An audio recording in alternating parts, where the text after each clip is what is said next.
Well, good morning, everybody. Welcome to our placemaking and context session in Redruth today. Thank you very much for making the journey down to see us. And welcome to everybody who's online virtually that's joined us this morning for the session. Today we are welcoming Dave Chetwin from Urban Vision to talk to us about placemaking and the wider remit. So there's quite a big topic to cover this morning, I think. So I'm going to say that everything's probably going to be more summaries and a little bit briefer. And then this afternoon, we have 2 tours that are running in terms of we're going to have a walk around the Butter Market, and Sam is going to take you around on a tour of James Hicks architecture. So you're going to get a little bit more detailed sessions this afternoon for you to get some questions going and get thinking about things for when we come back and have a conversation. There's no fire alarm scheduled this morning, so if there is one, it's live. So please head out the door and we meet at the Meadery, which is just on the right-hand side, just next to the building. We've got a couple of breaks scheduled, but so there's going to be tea and coffee roughly in about an hour's time again. And then we're going to have lunch, I think it's scheduled for about 12:20, so not too long in terms of this morning. And I think that's everything. So welcome to Dave Chetwin. Over to you.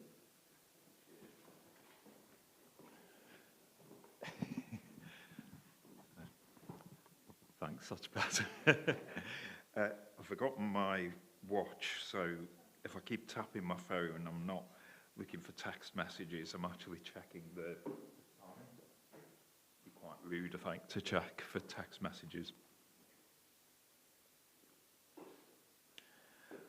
Okay, so I'm going to be talking about design and placemaking. So the first session, looking in particular at design from the some of the ideas, some design thinking, legislation policy.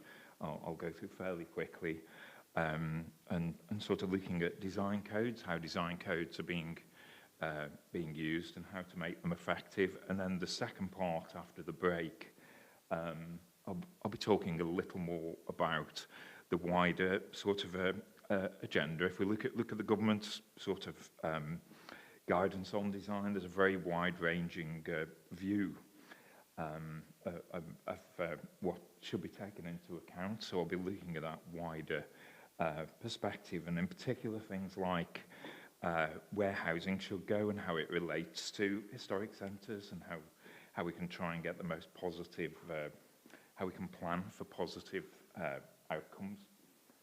So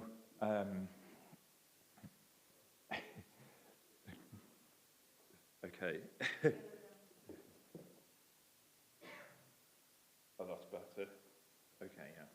So yeah, I'm going to be covering, as I say, the first part, just looking at some of the background information, looking at how we can consider character and translate that then into design codes and policies. And then after that, we're looking at some of the wider issues affecting historic places and how we plan for them.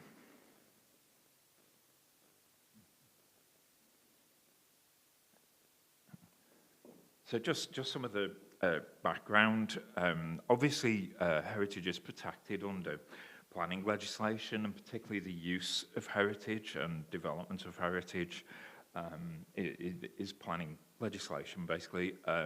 So planning systems concerned with the use and development of land and social, economic, environmental impacts. I quite like the quote from at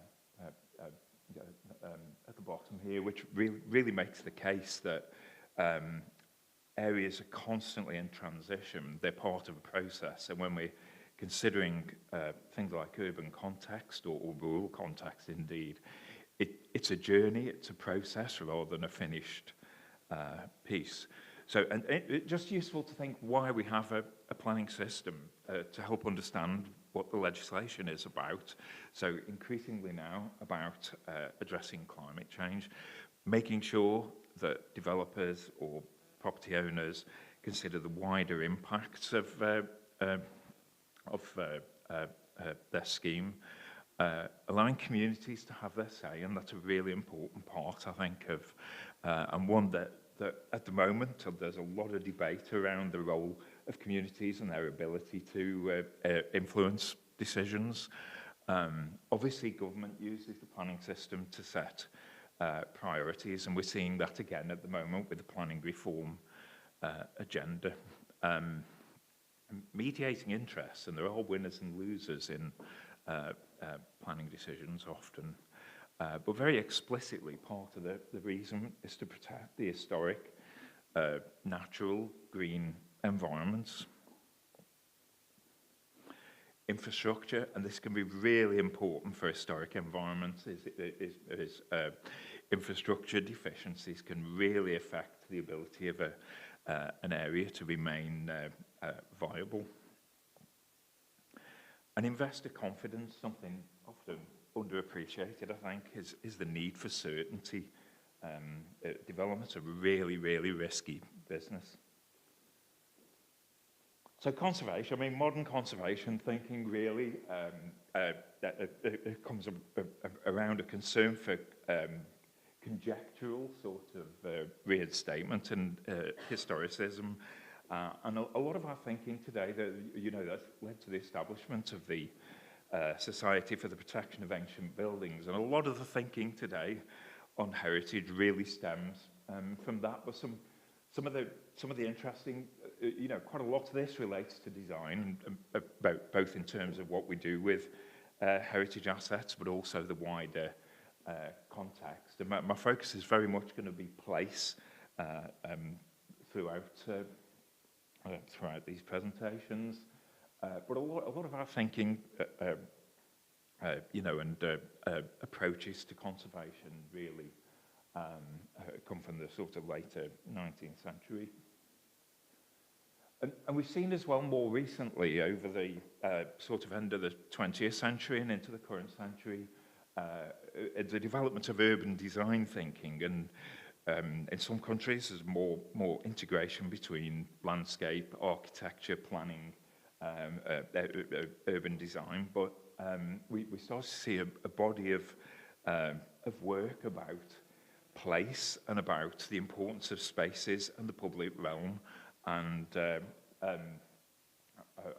we developed a sort of different language from that. And I think this is really effective, particularly how we think of things like character. So, and particularly the way buildings define streets and spaces. So a focus on townscape and on spatial quality, and I'll talk about that a little bit more. And again, again, something really important in historic areas is permeability and connectivity, how pedestrians move through an area, how easy it is to move through an area. And these are really, really important design concepts, and particularly where we're looking at historic areas which often developed as part of, a lot of, in terms of movement, at least a low-carbon economy at that time. So older areas tend to be very permeable, have good connectivity, concentrations of facilities, so naturally sort of walkable neighbourhoods, and it's really important to appreciate that. It's easy to lose these sort of naturally walkable and sustainable places. So the public realm, we saw a real focus on the public realm. I mean, it always goes too far, and there were urban designers who said, the buildings are the wallpaper around the space, and it was just the spaces and the public realm, which, someone always takes things too far. Legibility, ease of finding your way around. Vitality, hear that phrase used a lot for town centres, including historic centres. Mixed use. And all of these have really influenced government policy and guidance on design and character, which can include, actually, particularly the enclosure, definition of streets and spaces.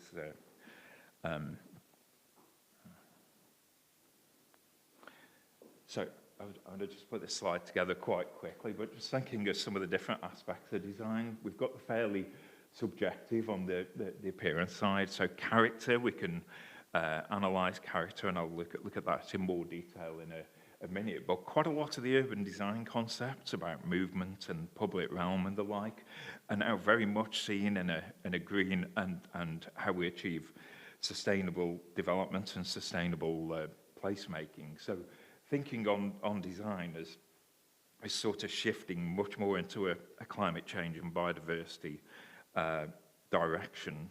And just an example of some of the complexity of what design considerations encompass.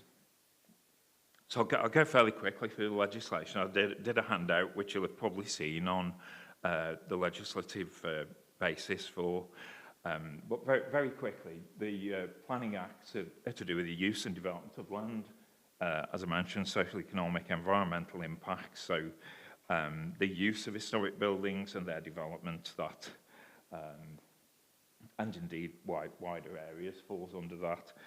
So that's concerned with the use and development of land. The Planning Listed Buildings Conservation Areas Act is about special interest and preserving or enhancing special interest, so a completely different focus from the mainstream planning system, and often you'll need, for listed buildings anyway, you may need consents under both, but a very, very different focus.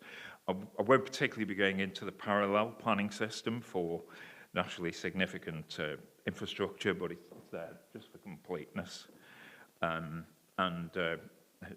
older legislation dealing with scheduled monuments. So, and just a few things to point out. The special duties under the Planning and Listed Buildings Act are very much about place, actually. Very much design and place and character are built into the special duties in setting of listed buildings, and character or appearance for conservation areas.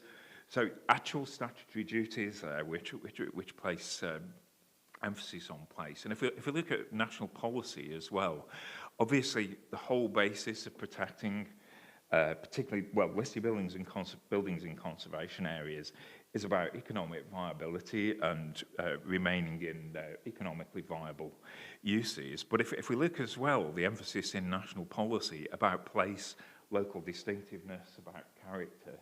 So a strong place emphasis there. On design, seen very much as integral to good planning, and as we'll see in a minute, the government's view, well, it is changing at the moment, but the government's view of design is quite wide-ranging. So the National Design Guide was issued in 2021, And this, actually, the current government is going to revise this. So over the next few months, we'll probably see a different version of this. But if we just look at the sort of scope of what government is looking at there. Sorry, I keep looking around, but I can see that more clearly than I can that. But we've got all sorts of stuff in there, from lifespan to built form to movement to housing, and I'll cover many of these areas as we go on. But quite wide-ranging, actually, quite mixed use in particular. And if we think about sustainable live-work patterns and walkable neighbourhoods, that is about mixed use, how easy it is to negotiate an area, to walk through an area, and for new development as well, how that links in. So we have quite a wide-ranging agenda there. And it's just interesting to look at by design, which was government guidance in 2000, which was very much based on urban design principles, whereas now it's much more the urban design principles are still in there, but much more against the context of climate change and biodiversity. And this may change again in a few months' time, as I mentioned. But I imagine there'll still be similar issues, just maybe different terminology. So there is guidance on design codes as well, which these documents actually put forward quite an onerous approach, I think, to preparing design codes. They're quite lengthy documents, and I think if the government is revising the National Design Guide, it'd be really good actually to get a little bit more pragmatic and concise version of this. But I'll look at some actual design codes in shortly. And other guidance on government guidance is actually a description of design codes, and very much emphasising the place-specific or the site-specific and practicality. Now, in fact, as we'll see, a lot of design codes are much more generic in nature and contain generic guidance. So it's interesting to look at that summary of what a design code should do, and then compare it to some of the examples I'll show you. So thinking about character and a sort of analysis of character and special interest, I always think the starting point is about spatial character, and I'll talk about that in more detail, but just some things that may be relevant to understanding special architectural or historic interest and character. Legislation for conservation areas particularly uses special architectural or historic interest at place level, but the special duties are about the desirability of preserving or enhancing character or appearance. So there's, I'm just obviously not a totally exhaustive list, but just some of the key areas, and I'll talk through some of those. And I think really the starting point is spatial character, and spatial character is the sort of interaction really between the layout of an area, the plan of an area, which often is the most timeless part that goes furthest back of townscape, which sometimes the buildings have changed, the layout has remained, and the general relationship, sense of enclosure has remained, but different buildings from different times achieve that, and topography. So the actual way streets and spaces are defined, the sort of abstract quality of streets and spaces is often the most timeless. Buildings have changed, but the general characteristics can go back much further than the many of the buildings. So I think in terms of understanding character, before we get into the detail of it really is the fundamental, I think, is about spatial character. So the general spatial character of an area, and obviously understanding the layout, as I mentioned, that can changed over time, but quite often that is the most sort of long-term element of character. So townscape, the way the public realm and streets and public spaces are defined. The example there is obviously a traditional terrace street, but with the Sir Dennis Lasden's cluster block at the end of the street, which at the time was described as actually a vertical terrace. I mean, in some ways you can see what that's getting at. But actually, that's a building in space, and the terrace is more defining space. But quite a dramatic juxtaposition there, I think. Like a lot of the post-war listed housing blocks, it's sort of privatised itself, and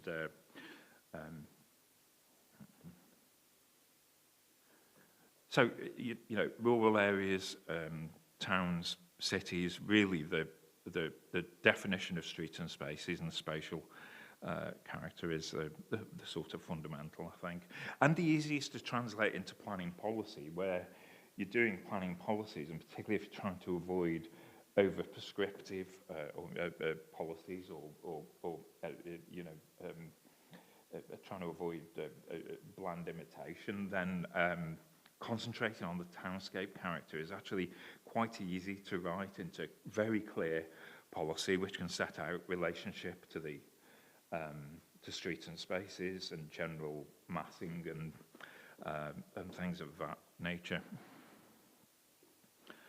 So when we start to get into the detail of buildings, as I mentioned, sometimes the relationship to the street, the definition of the street, general townscape characteristics go back much further than individual buildings, which have often developed incrementally over time. So actually show how each age has rejected what went before, and that's a really important part of character, I think, is.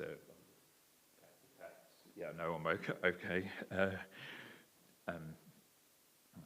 Something planning policy and guidance and often gets wrong, I think, is the way it deals with vernacular. So, and obviously different areas are different, and some are very, very much about the local vernacular, and you know, the distinctive character is strongly based on that. But for many historic areas, it's the formal architecture, which is much more national and international in character, which is just as much a part of what makes the area locally distinctive. And I have seen planning policies where there's a requirement for new development to basically to have a vernacular dress on it.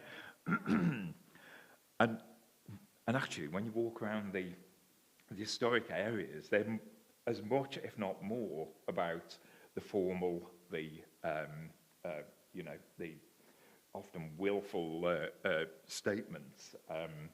So I think it's really important when we're understanding character, we're defining character, to understand that distinction between the formal, the much wider set of influences, European, American influences, and the vernacular, or in many areas a mixture of the two, or even hybrids between the two. So sort of mixes between the formal and the more practical sort of local materials. So I think differentiating between those in character analysis, but then in policy, is really, really important if we're not going to get into difficulties. So, you know, materials can be about local vernacular. Equally, they can be about innovation and different technologies. So garden suburbs, again, we see a different approach here. Really, these were Camden-based garden suburbs. We did some work there, both on planning policy and on on conservation area analysis, and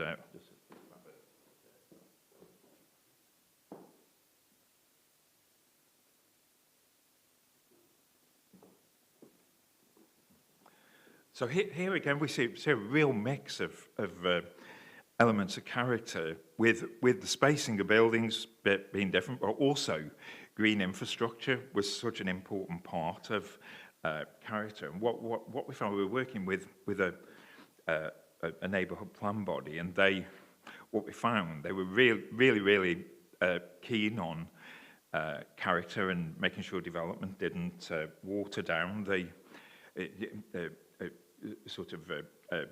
particularly the front and rear gardens were being lost sometimes. Now, interestingly, in these areas, there's very little public green space. There was a lot of green space, but it was actually mainly garden space or street trees. But here we see there is a sense of enclosure, but a much more relaxed one, and much lower density, more spaced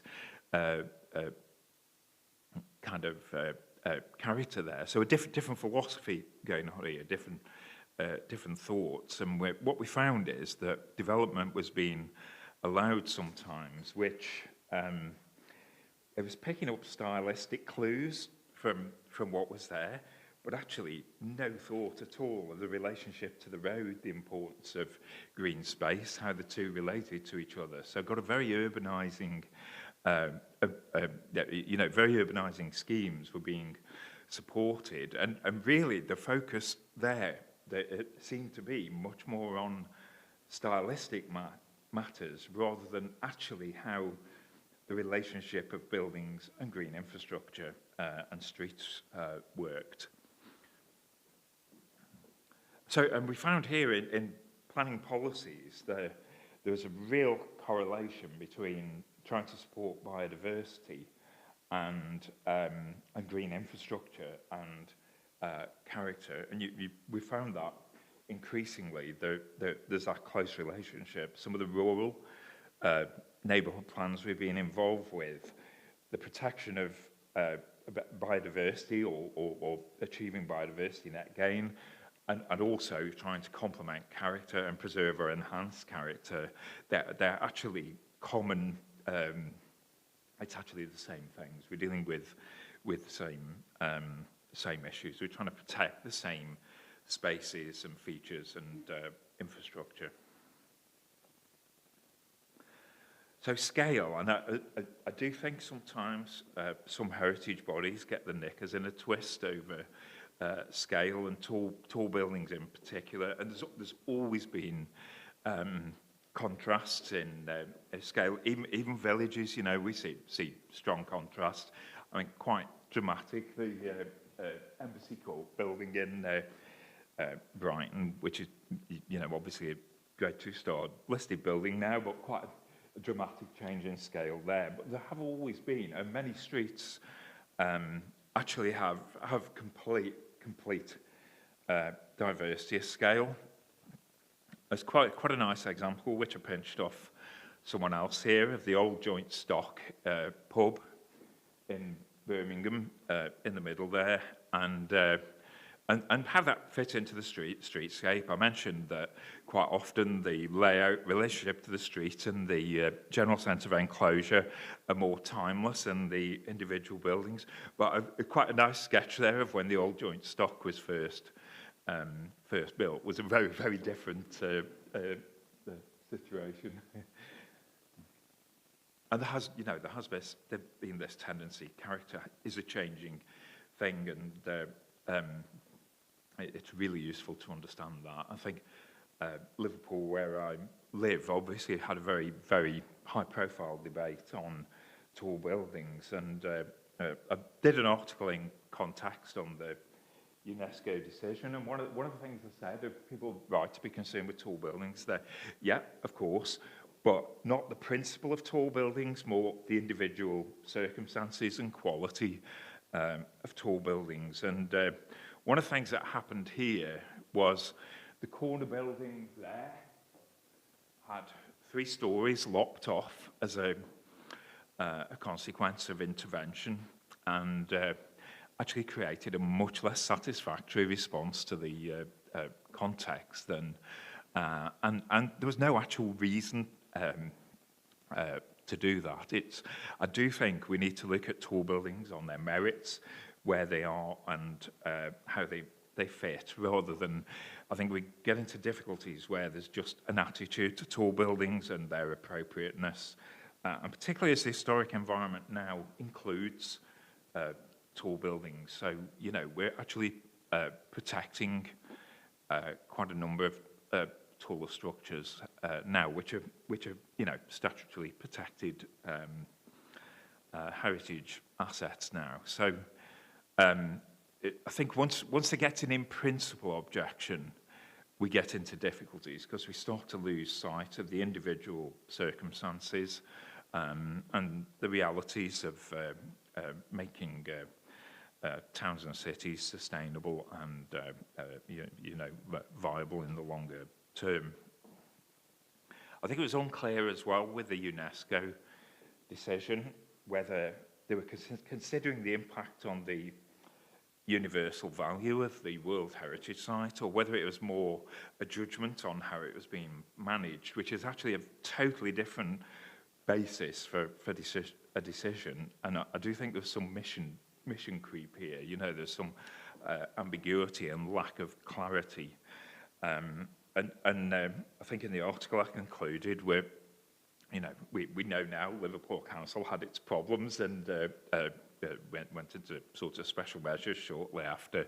But I think also the way UNESCO took a sort of blanket approach to tall buildings was an issue. If anyone wants to read more about that, it was there was one of the context editions which had a couple of articles. So, you know, green features, spaces, infrastructure, you know, equally important part of character. And as I mentioned, this is where we start to get a real crossover in the protection of the natural environment, or in understanding biodiversity and biodiversity net gain. Or planned landscapes in the St Catherine's College there. The landscape and the design of the landscape is just as important, really, as the you know, the building itself, just as much part of the Grade 1 listing. Dungeness was quite a nice example I thought to throw in. Again, a definite townscape and landscape character in the setting of Dungeness Power Station, and you know, very, very ad hoc. But again, it has a clear sort of spatial character, and obviously, but the totally surreal approach to landscape was is part of the charm, really. Just some examples from very early in my career. The number 1 poultry in London, we saw where quality of design was brought in as a real issue in justifying demolition of quite a lot of conservation area. I think it was 8 listed buildings and a huge area of conservation area. And there was a Mies van der Rohe scheme proposed, which I'm just thinking modern urban design thinking and what that does to the plan form. Of course, if that had been built, that would be Grade 1 listed now as well. But a completely, you know, the sort of things I mentioned about the urban design movement earlier are completely rejected by the scheme there. And, you know, a lot of the sort of prominent architectural historians at the time were really supportive, and as I mentioned, that would be the only Mies building in the country now. And what was proved ultimately, this went through High Court, Court of Appeal, House of Lords, the decision flipping backwards and forwards was the Stirling and Wilford scheme, which is listed, I think, now. And part of the justification here was really on design quality. You know, we always look at, particularly architecture, I think we look through a very much a filter of the current day and our attitude to previous periods which have sort of gone out of fashion, and we saw that with the post-war listings, and we perhaps see that now with things like the Stirling-Wilford scheme there, but much more an urban designy approach of maintaining street spaces, enclosure, definition, more of an urban design approach. We did some work on a strategy in Gloucester, and some of the development there was a sort of theme of warehousey kind of development, and I'm sorry, we're okay, I think, like the example on the right there. But one of the things we became aware of was we were going to end up with more of the warehouse style stuff than the actual original warehouses. So there is a question sometimes over, you know, on how authentic an approach is, and I mean, you know, it's quite interesting, the one on the right, I think, but it rather less so the thing there. So Faversham, this is a supermarket developed a while ago. Do you know, often in these things, we look at very recent examples, but it's often 10, 20, 30, you know, it's later on that you develop perspective, and there's a discussion about how successful that had been. And a lot of that was focusing on the building and the detail of the building, but actually the fundamentals are the character is based on rear of the pavement frontages, so very strong definition of a certain scale and width of street and spaces. And here we had a large building in a car park setting with car parking next to the road. So I don't think we even get to the style of the building. It's actually fundamentally rejects the townscape and spatial character of the town, and it would have been possible to do that, to include the frontage and complete the street. This is an example in Liverpool where a cinema was demolished, and I mean, actually the quality of development's better than some of the stuff that came previously, but what seemed to have upset people was the depictions on the front of the building of what they'd demolished, so I don't know what the lesson is there. Bath, the flat pack, George. Interesting, looking back to the Society of the Protection of Ancient Buildings and about authenticity and not, you know, not imitating what went before. And we have a complete rejection, really, of that here. So, I mean, this does create streets. This does create a street kind of environment, albeit extremely wide compared to some of the traditional ones. But again, there's an authenticity issue there, I think. And something, again, for design guidance, design codes, that we should always be open to the innovative. And so we've had some groups who've asked where we've been writing neighbourhood plan policies, and they've said the local authority is really resistant to green design, and on character grounds, you know, even though the conservation area's got a sort of architectural diversity.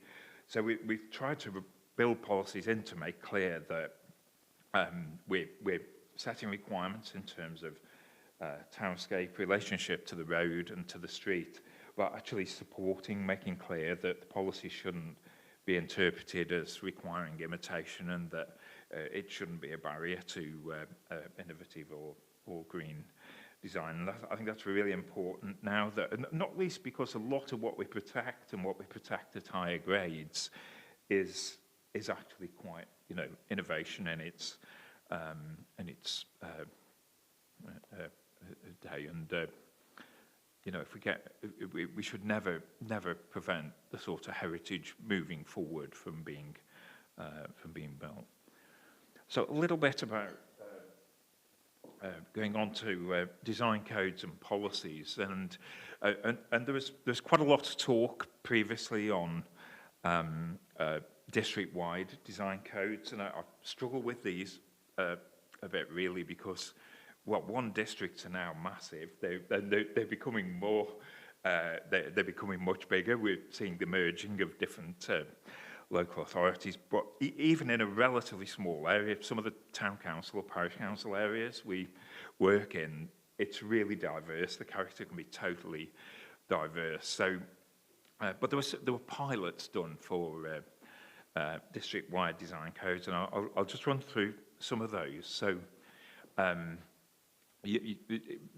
UTOX did a design code. We've done work on UTOX's neighbourhood plan, where we've written in policies on design and character and the like. I think the issue here, if we remember the government description of design codes, it was very much that that they should be site-specific, area-specific. Actually, part of this is generic guidance. There's nothing wrong with that generic guidance, and in fact, we can see it going back to responsive environments, one of the publications I showed earlier. A lot of these principles came out of that and were written into guidance by various bodies. So there's nothing wrong with the guidance. But is it design code? And what's the value of a design code where it's generic guidance? I mean, there's always an awareness raising element here. But I think quite a lot of design codes, they're a mix actually of analysis and generic urban design guidance, and then some more localized. But they are that mix. So, as well, they're not policy documents. They can have elements of policy and guidance in them, but equally they're evidence-based documents. They're analysis documents. So I don't think we have a consistency or consensus on what a design code is and how it works. I think a lot of the realities are perhaps different from the guidance, and how they're used. I think there's a lack of consistency there. And as I'll show shortly, they really need to be translated into policy, either in a local plan or neighbourhood plan,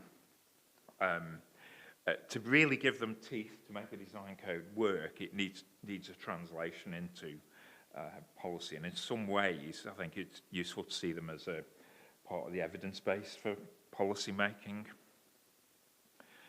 So Newcastle's, what I'd like to hear was the Newcastle one actually showed the value of green space and biodiversity in a very urbanised setting, and I thought that actually is useful. Again, to make that really work, it needs to translate then into statutory planning policy, I think. But I thought that was important to really highlight that there's a lot of city and town centres that have lost green space almost accidentally, and green infrastructure, and it really is worth bringing that out. Liverpool Centre, where I live, very, very exciting city centre and a world quality waterfront now, but the loss of green space is a matter of real concern, I think. So I thought that was useful, but then that should translate then into statutory policy.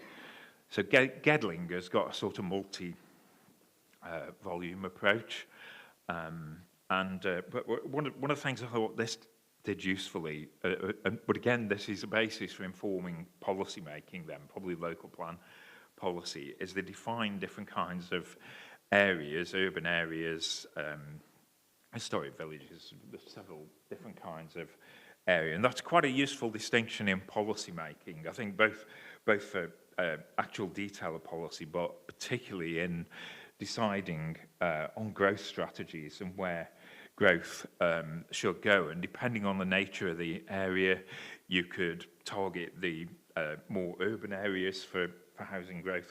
Actually, historic towns, targeting housing growth there is one of the key ways of enhancing the vitality and viability of the town. So, it's not just about the character and nature and size and mix of facilities in these areas, but also their economic context and the need of the area. So sometimes I don't think we should assume that identifying historic areas, and particularly historic town centres, should then lead to an assumption on growth being based there or not. I think that should be more about. I think the mix of facilities is really crucial. It's not very sustainable to concentrate growth where there's limited facilities, so you're generating car journeys. But historic towns in particular, I've got an example in a while of just how transformational housing growth can be, where we're trying to achieve high street recovery, reuse of buildings, and just to make support high street recovery. I think Gedling as well, it took a fairly wide-ranging, like the National Design Guide does, of the scope of design. They use the phrase 20-minute neighbourhoods. So 20-minute, 15-minute neighbourhoods, I'd avoid the phrase that there are people out there, social media and the like, who will deliberately misinterpret what that means. So it's a walkable neighbourhood, basically, where you've got facilities in close proximity, good pedestrian connectivity, permeability, so that you can get to a range of facilities, economic opportunities, on foot, sustainable live-work patterns. But there are those who interpret you're not allowed to go out of the 15-minute radius, which doesn't make any sense whatsoever. But there are people out there who, spend their leisure time doing this. So Mansfield, I thought, so this is quite localised, but it's also a little vague, I thought. And I did wonder with Mansfield whether, although they're making localised observations, I did wonder how would this actually translate into a planning decision. And this is where I think statutory, really clear and checklisty statutory policy, where we're setting out the key considerations, is the way to go. Really, to give substance to that. So no particular problem with the content of this, but it's quite descriptive, and it just isn't clear how a development manager would take that into account and how it would actually influence the outcome of a planning application. So I'm really a fan of concise and really bullet pointy policies.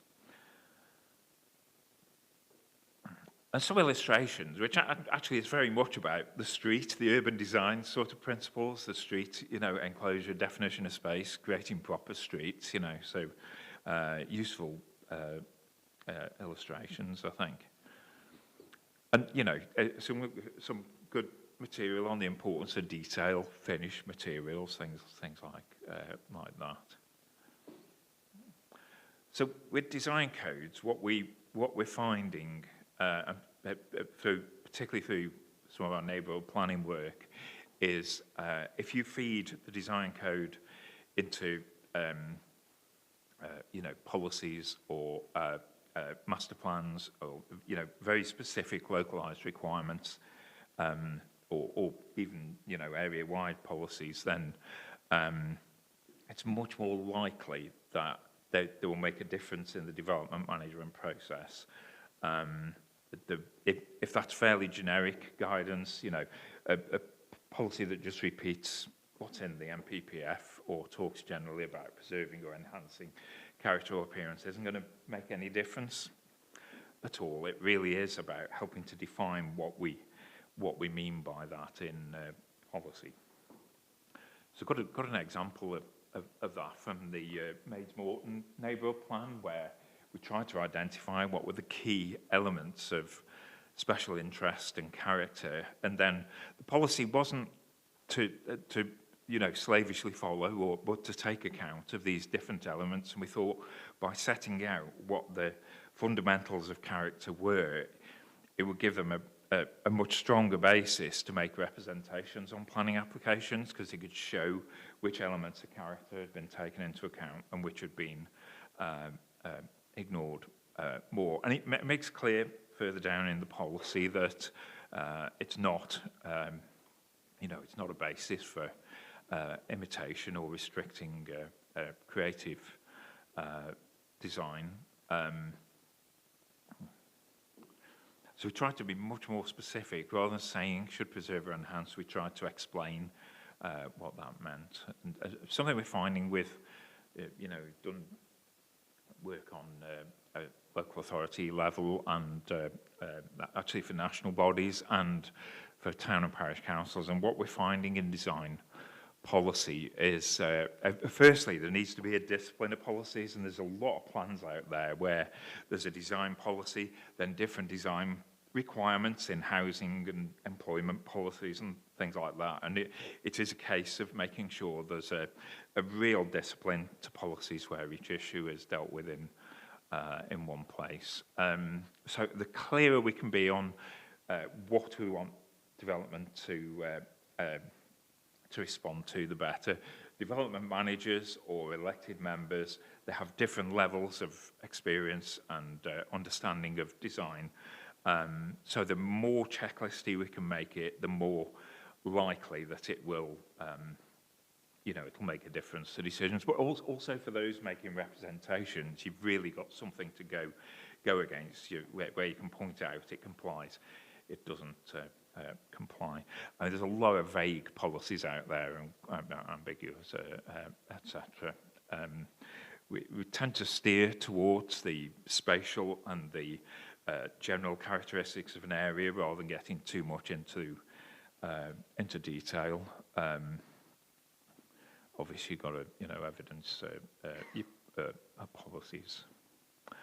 So, but there's a lot of policies out there, local plan, neighbourhood plan, different levels, where they're really vague, or they repeat what's in national policy, so there's no, it adds nothing. Conflicting requirements in different policies isn't uncommon. We found as well, so just referring to an external document, whether it's a design code or whatever, or character appraisal, just referring to one, it really doesn't work because the developer doesn't read it, the decision maker doesn't read it. So it is taking the key points from those external documents and writing them into the policy itself. I mentioned sometimes there's a focus on vernacular, but no appreciation that historic areas are as much about the formal, So anyway, we've got a bit of time for Q&A, if anyone's got any questions on this first part.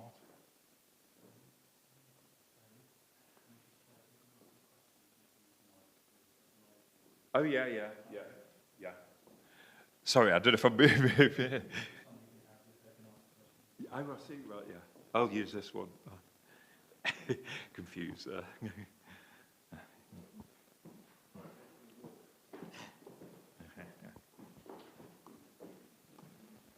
Hi, in design codes, how much opportunity is there for more organic layouts? Well, it depends on the nature of the layout that's there. When you're setting out the sorts of spatial characteristics of an area, if it's a more formal layout or more organic layout, you can identify that.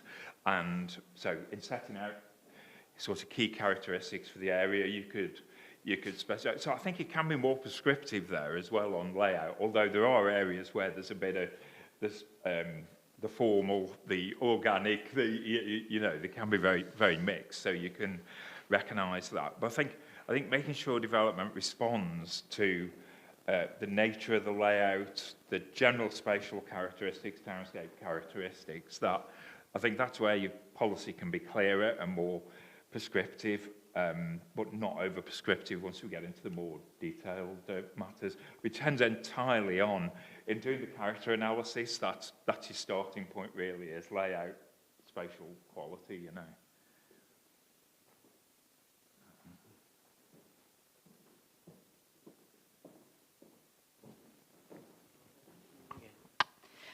Just a bit of a question about Gloucester, as I noticed the warehouse theme. I'll come into that in the second part. I was going to say, but do you think that architects are actually getting lazy rather than innovative? Because those examples, it's quite an easy, repetitive form to put in. It's easy to get the planning consents. So is it making people lazy? So every profession is completely mixed, I think, and every profession and you know is really, really mixed. I think sometimes, so our other company actually, we work for developers, house builders, and we do come across local authorities where they're really specifying what they'll support and what they won't support, and you have to work with that. In the end, you're trying to get the permission for the developer, so sometimes we'll look at a scheme and say that could be so much better. There could be much more exciting and creative scheme, and we get, well, actually the local authority have said this is what we want. So I think sometimes it can be different professional teams, but it can equally be the local authority that's suppressing creativity, you know. So it's something you have to take into account, I think, but also challenge, you know, where that is the approach. In the end, for many architects or planners or other consultants, it's about getting the consent, and although you'll try and promote a more creative approach, if you're just getting a door closed in your face, it's difficult, you know. Are we having an argument now?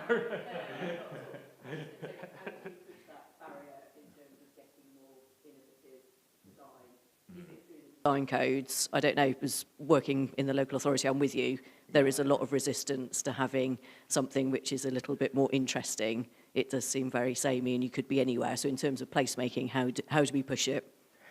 It's awareness in the end, isn't it? And part of that is understanding that when we look at historic areas, innovation and diversity is exactly part of the character, you know. I think there's sometimes an orthodoxy on imitation, and in many areas, well, do we imitate 18th, 19th? You know, it's not what's created the character. So, you know, we have to be open to the fact that character, as the quote early on showed, character is constantly in transition. But I think it's just awareness. I think there is an orthodoxy and assumption on imitation, and it doesn't have a lot of basis when you actually do the analysis of many areas. So yeah, it's an awareness thing. Training, yeah.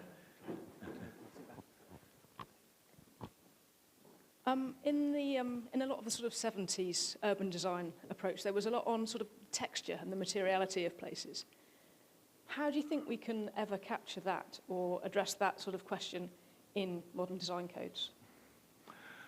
Well, again, I mean, one of the things you would have seen in the Maids Morton example there, we did set out the local palette of materials, but we weren't totally restrictive. If someone came forward with a quite an unusual green design, you know, a grand design, kind of, we don't want to sort of be suppressing that. So you can highlight the local palette and take account of that, but equally high performance materials and construction is something we explicitly try and build in as well. And we've actually said sometimes it can be the combination that creates a good locally distinctive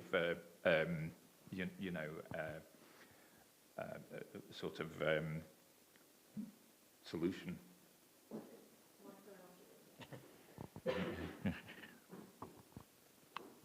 I think as someone working in DM, it's nice when you've got these kind of like, here's the palette of materials. Getting that genuinely translated by a developer into the appropriate quality on site is incredibly difficult. And usually you end up with some awful pastiche that isn't anywhere near what you wanted, and it's really often the texture that's lacking. So can you think of anywhere that's succeeded in doing that? Yeah, I mean, there's good and bad contextual examples. I mean, some of which, you know, on some of the slides there. I think it's more being open to it. Ultimately, there are limitations, and even though a planning application can include sections and quite a bit of detail on material, you very little control at the construction phase, and someone can take a really good scheme and the nature of the contract, like maybe a very loose design and build contract, you can actually lose a lot. And all you can do really through the planning process is set out as much detail in policy as possible on what you're looking for. But it's kind of awareness again, and a lot comes down to the quality professional team, but a lot comes down to the contract as well. I think the nature of the contract, and it's just a reality, really. There's as much about encouraging and being open to things as there is writing policy required. There's only so much you can require. That's why I think policy should focus on the spatial and the general characteristics, but you can't require really top quality stuff by policy. You can be open to it, but you can't require it.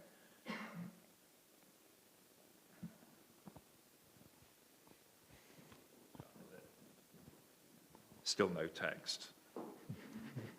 I'm just wondering about what you think of neighbourhood planning and the potential of it and the realities as it's been working out over the past.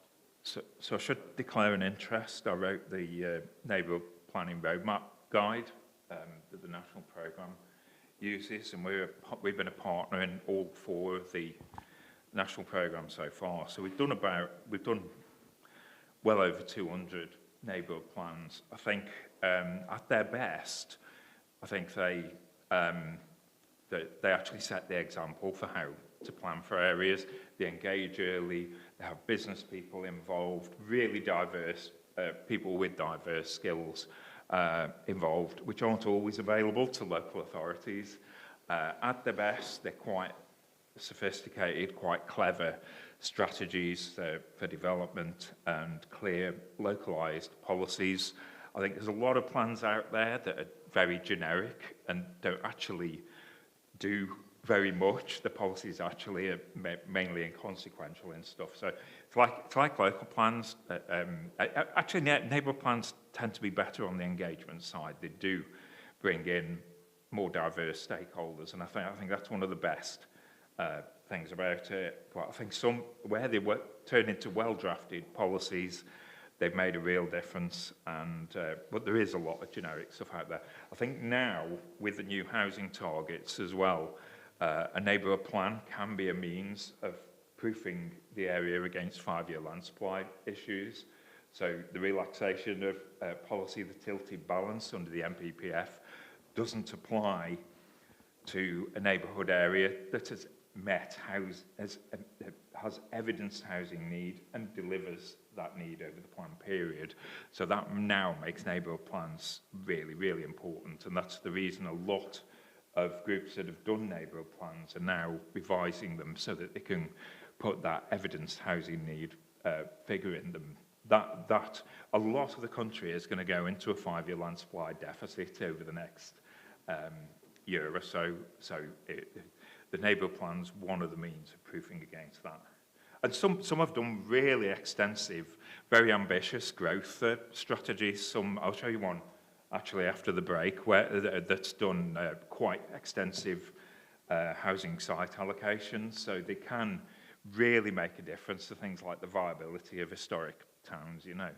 So they're like anything. They're a really useful tool, but there's good and there's bad, you know.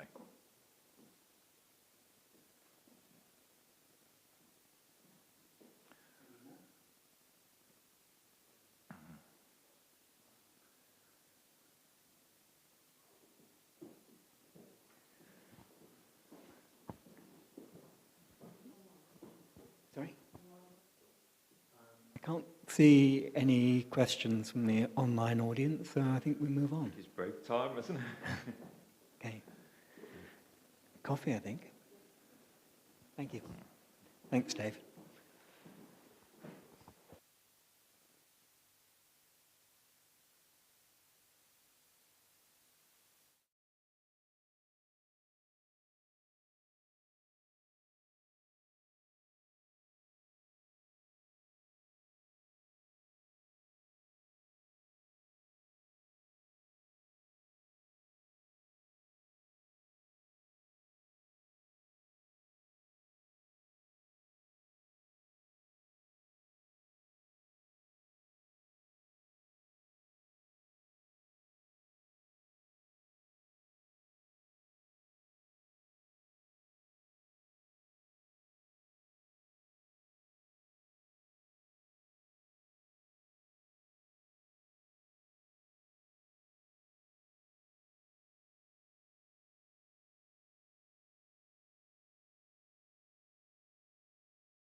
Okay, sorry.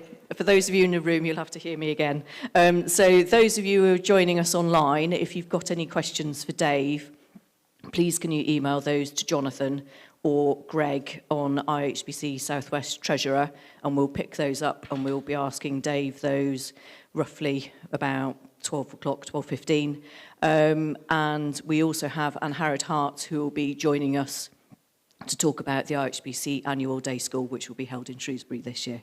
So I shall hand you over to Dave for part 2. Thank you very much.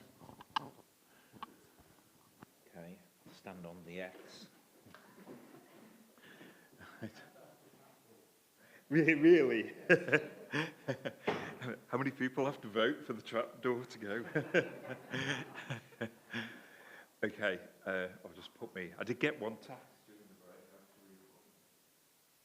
That's my clock. Okay, so I'll just talk about some of these wider issues and the interactions with historic areas. So when we think of heritage and climate change, and particularly at the level of place and how, I think I've sort of mentioned some of these in the first part, but I think I mentioned the crossover between conservation of the green and natural environment and biodiversity and historic areas where things like parks, just generally the green infrastructure, there can be a complete synergy between the protection of the two and between protection of character and of trying to keep the kind of green identity of an area. So a lot mentioned about mixed use and the fact that areas that have developed incrementally over time, and particularly older areas that precede motorised transport, that they're naturally quite walkable neighbourhoods, mixed use, permeable. And understanding that, doing that analysis of the area is really important if we're to make sure that development enhances those characteristics. So enhances the sort of walkable and sustainable nature of the neighbourhood. Historic centres, often where there's concentrations of facilities, particularly historic towns, village centres, etc. So they're a natural location for growth. So there's a really strong angle there. Embodied energy in buildings, and I'll mention that in a while. I think a lot of the heritage sector has focused on building performance and adaptation, and that's clearly important, but my focus is on place, and there is a much bigger picture in terms of how historic environments can contribute, particularly to sustainable live-work patterns and conserving places that are proved to be durable over time. So on the left, actually, Truro, where I'm staying, where you can absolutely see the way it was developed to be convenient for pedestrian movement, choice of movement, connectivity, and in many ways there's a model there for things like new, particularly where we're looking comprehensive redevelopment or urban extensions. There's a real pattern there for how to make an area sustainable. So mixed use, pedestrian permeability, connectivity in particular. Mixed use, you do tend to find areas that have developed incrementally, particularly towns, cities. There's a finer grain of mixed use. So I'm doing some work in Norwich Centre, but north of the river at the moment, and there's an absolute mix of commercial, education, employment, housing, and it really, we looked at the area, and we're trying to think of use, how to set use requirements, and actually it's so intermixed that it just didn't make sense to have employment policy, housing policy. We just looked at growth and how growth integrated into the area. So really historic environment, sort of north part of Norwich or Norwich over the Wensum, a really sustainable neighbourhood, therefore, where a lot of facilities are in easy walking distance. So that was an important thing to reinforce, to try and recognise and reinforce. On the right, I showed you another image, actually, some of the garden suburbs in Camden, and I mentioned there how the sort of combination of rear gardens and street trees and things were something the neighbourhood plan was trying to make sure we didn't lose that, a really key part of character. The conservation areas, the suburbs in question, and surprisingly, permitted development rights are sometimes, you can go so far with policy, but permitted development rights have been increased over recent years, and it can be quite challenging. So embodied energy, awful lot of energy goes into particularly things like brick manufacture, very, very high cost, but that investment has already been made and they prove to be durable. There's kind of with new development, I think where that investment is made, you should reuse and retain at all costs, or it'll just go back into landfill and it's lost. So there are modern materials, low embodied energy, high environmental performance, and there's kind of a balance. They're not always as durable as the high investment materials. So particularly where that investment's already made, it's a no-brainer, I think. But there's obviously where you're specifying new development, there's a balance sometimes between the capital investment and the longer term durability. Durability, something mentioned explicitly in national policy and guidance, and I mean, we've had some of the neighbourhood plans at examination stage. Examiners have questioned policies on durability, and we've had to point them to the fact that government guidance actually explicitly refers to that.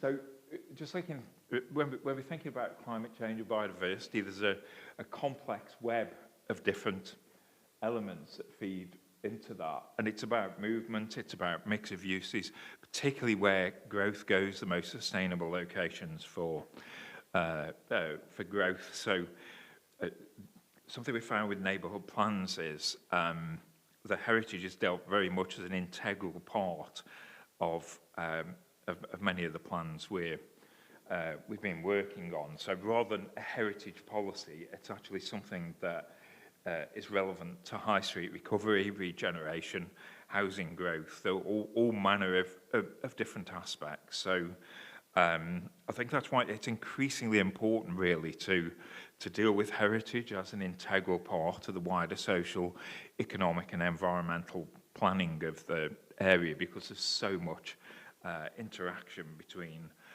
conservation aims and actually these wider aims. So I'll show that to some examples on house building where there are actually the most positive outcomes are good in terms of conservation, but good also for high street recovery, for sustainable live work patterns, for creating sustainable places.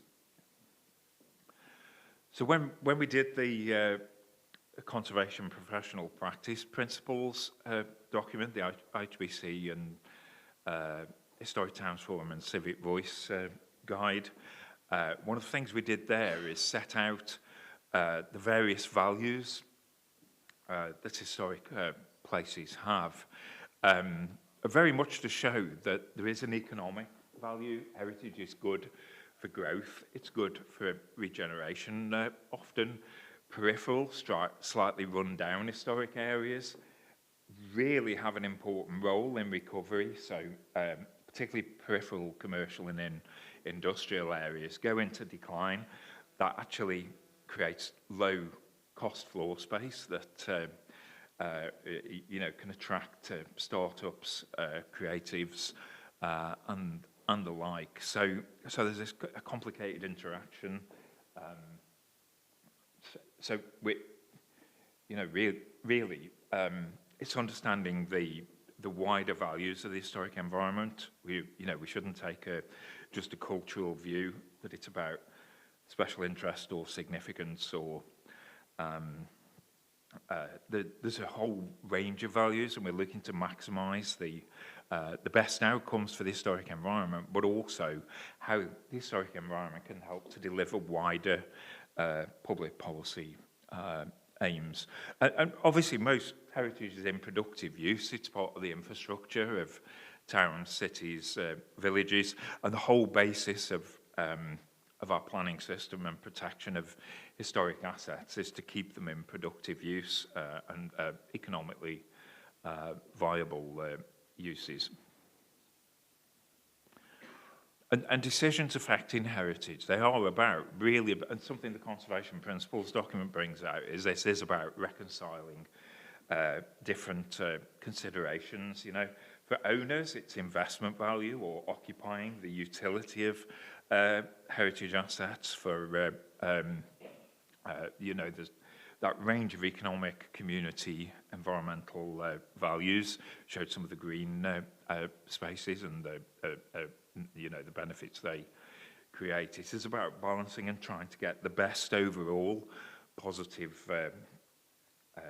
outcomes. And there's obviously compromises there. You might ease into the landscape setting of a historic settlement, but actually that could be better than losing the historic settlement, if there's viability challenges. So we found a lot of the neighbourhood plans we've worked on, they've naturally taken an approach because they're just as interested in health facilities, community facilities, local economic opportunity, trying to make a settlement as sustainable as possible, and historic environment. So there's a natural tendency not to consider issues together and collectively and try to find the most positive solutions. So some examples of neighbourhood plans. This is the centre of Faversham. So the neighbourhood plan there dealt with a whole range of interrelated issues. Now, heritage fed into several of these. Town centre vitality, opportunities for residential development, which can increase the population catchment to the centre. So really, really important. The towns, the centres that have done best, high streets, towns, etc., generally are the ones that have managed to repopulate and attract residential population close into the centre. So that can be a really, particularly for historic towns, a really important aim. Design, part of that is sustainability considerations, park character, local green space. Some neighbourhood plans have used local green space. There can be a crossover between a space that has community value, but also can be an important part of a conservation area. So again, there's a crossover of issues there. And we explicitly addressed heritage-led regeneration with the plan. And so there's an example of a policy that's pro-growth, identifying an area that has a very, very distinctive character, really important in heritage terms, but a pro-growth policy where we're trying to positively promote the development, trying to create a confidence and a momentum for an area.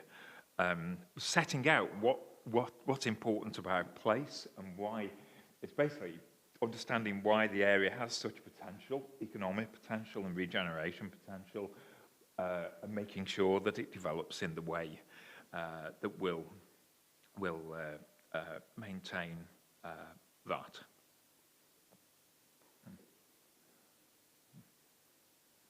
Ramsgate's similarly historic town centre where part of the aim is to repopulate high street recovery and actually trying to encourage the redevelopment of poor quality sites in the conservation area.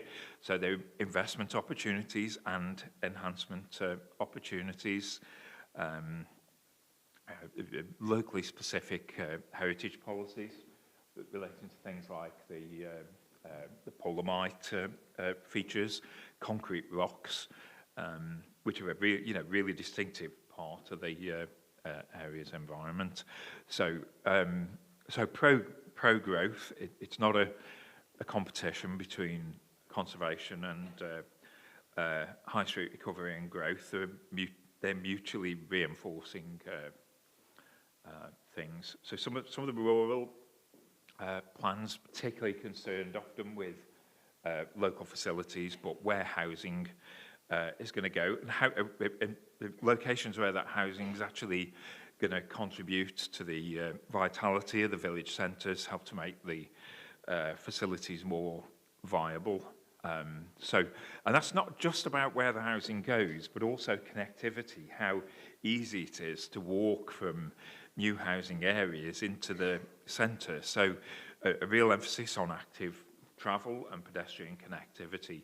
So it's not just getting the housing close to the centre, it's actually making sure that people can use that centre without getting into a car. So this was in Mays Morton, and that was a local green space, which was quite a historic lane in the conservation area, and again where there's a correlation between health and character and the community value of green infrastructure and biodiversity.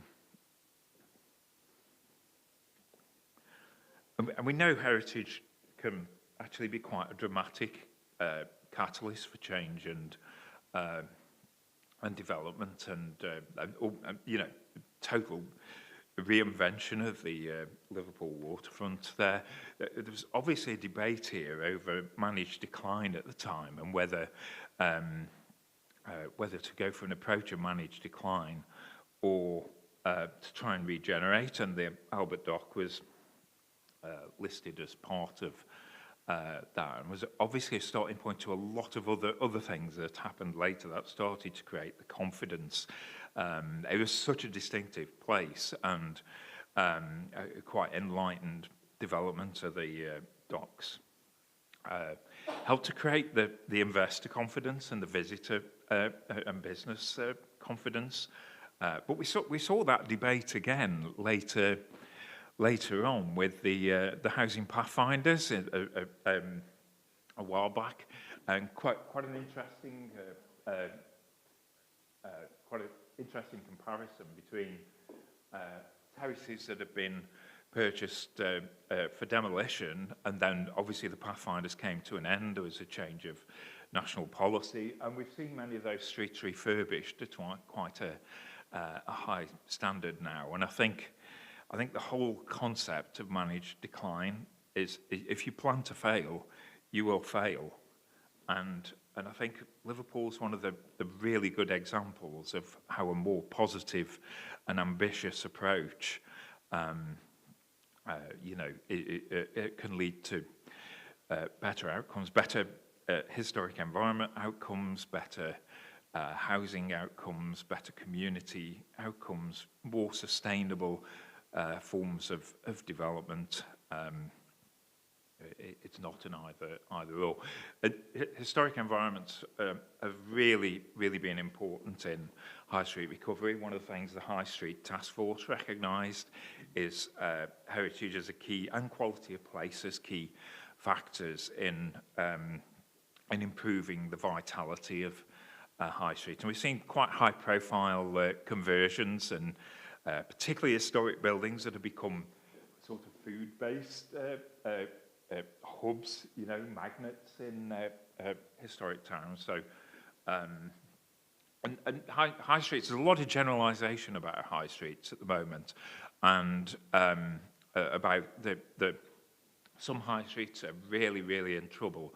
but there are others that are motoring at the moment that are doing really well. And quality of environment is a factor, really making the most of the historic environment as a factor, repopulation, getting population around and into the centre. The High Street Task Force actually came up with 25 priorities for High Street vitality, and their own website disappeared, but you can still find the 25 points online, and they're really, really useful in the analysis of historic centres and how to help them. And you know, I'm sort of obviously impressed in here, high-profile regeneration schemes with the market and the bus station, really distinctive part of the centre. So in Luton, we did some work on conservation area appraisals and management plans. So real issue here is viability. Even though this is half an hour, just over half an hour from St Pancras on the faster trains, viability challenges. I mean, kind of hard to get your head around that in many ways. So it's about trying to get investor confidence and you know, because of those viability challenges and the low value of the floor space, there are uses there that they're there because it's cheap floor space, cheap flexible floor space. But a big part of their approach as well has been the public realm, improving the quality of the public realm to try and create that investor confidence. So the management plan we did there, we dealt with the protection and enhancement issues, but the elephant in the room was viability, so that was a really important part of the management plan. Some management plans will engage with, you know, the viability issues and how to regenerate areas, and some don't. I think where you have an area where you know, there can be different economic challenges. It can be an overheating economy in some areas, but dealing with that head on, that is about the survival of the heritage asset. It is about the long-term sustainability. So it's really crucial, I think. So conservation area appraisals, I mentioned the neighbourhood plan where we've done, the ones we find useful are particularly where they try and do a concise description of the special interest of an area and the character of an area.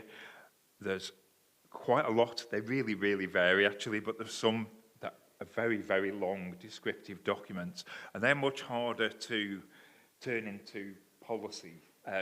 So I think being concise, but also really trying to clarify what are the key elements of character, that's going to be the most use, both to development managers and decision makers, but also in drafting policies, drafting character policies in particular, or design policies, having that clarity on what we mean by character and special interest.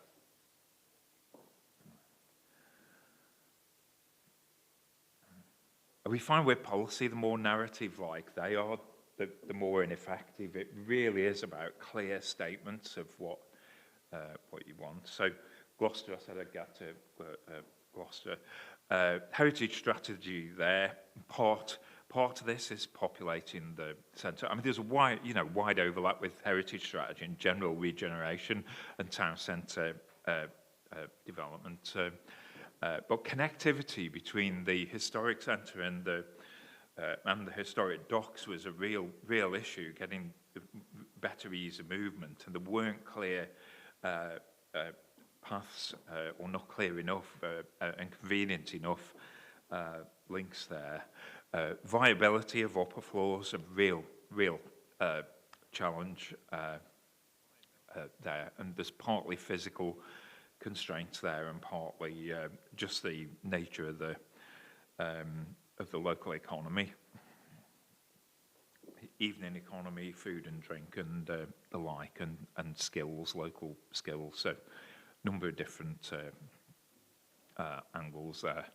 And again, a real correlation with general high street and regeneration concerns. So these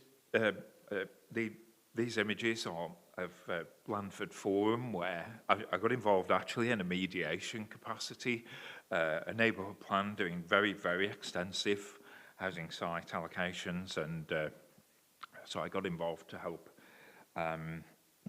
discussions between the local authority and the neighbourhood plan bodies, but quite extensive site allocations, which in terms of and Blandford Forum, the town centre was doing okay anyway, but in terms of high street vitality and longer term interests, these are game changing. That level of housing growth is really, really game changing.